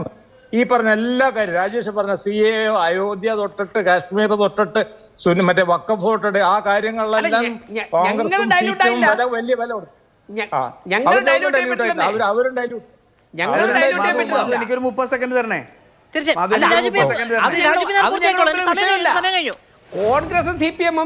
കോൺഗ്രസും CPM ഡൈല്യൂട്ട് ആയില്ല എന്നുള്ള ഏറ്റവും വലിയ ഡൈല്യൂഷൻ ഞാൻ പറയാം. ഇന്ത്യയുടെ ഭരണഘടന ഞങ്ങളുടെ നിലപാടിൽ നിന്നും മാറിയിട്ടില്ല. പക്ഷേ ഞങ്ങളോടൊപ്പം ലക്ഷക്കണക്കിന് ജനങ്ങൾ ചേർന്നുകൊണ്ടിരിക്കുകയാണെന്ന്. ത്രിവർണ്ണ നിലപാട് പറഞ്ഞ് മുന്നോട്ട് പോകുമ്പോൾ ലക്ഷക്കണക്കിന് വരുന്ന ജനങ്ങൾ ഞങ്ങളോടൊപ്പം ചേർന്നിരിക്കുകയാണെന്ന്. ഓഫീസിൽ ആ പതാക ഉയർത്തുകയും ഈ മാറി. ഇതിൽ കൂടുതൽ RSSന്റെ ആശയത്തിൽ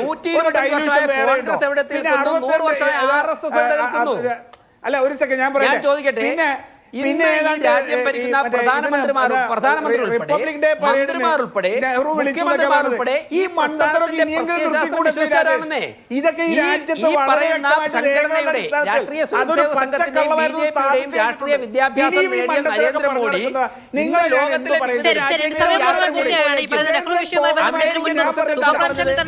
ചർച്ചയായിട്ടുണ്ട്. അതിൽ കാരവനൊക്കെ പറയുന്ന ഫാക്ട് ചെക്ക് നടത്തി പറയുന്ന കാര്യങ്ങളിൽ ഇത് ആർക്കൈവ്സിൽ ഇതുപോലെ ഒരു കാര്യത്തിന് സ്ഥിരീകരണമില്ല, ഇതൊരു അവകാശവാദം എന്നുള്ളതാണ്. അതുമായി ബന്ധപ്പെട്ട രേഖകൾ വരും ദിവസങ്ങളിലുണ്ടെങ്കിൽ BJP പുറത്തുവിടുകയും ചെയ്യട്ടെ.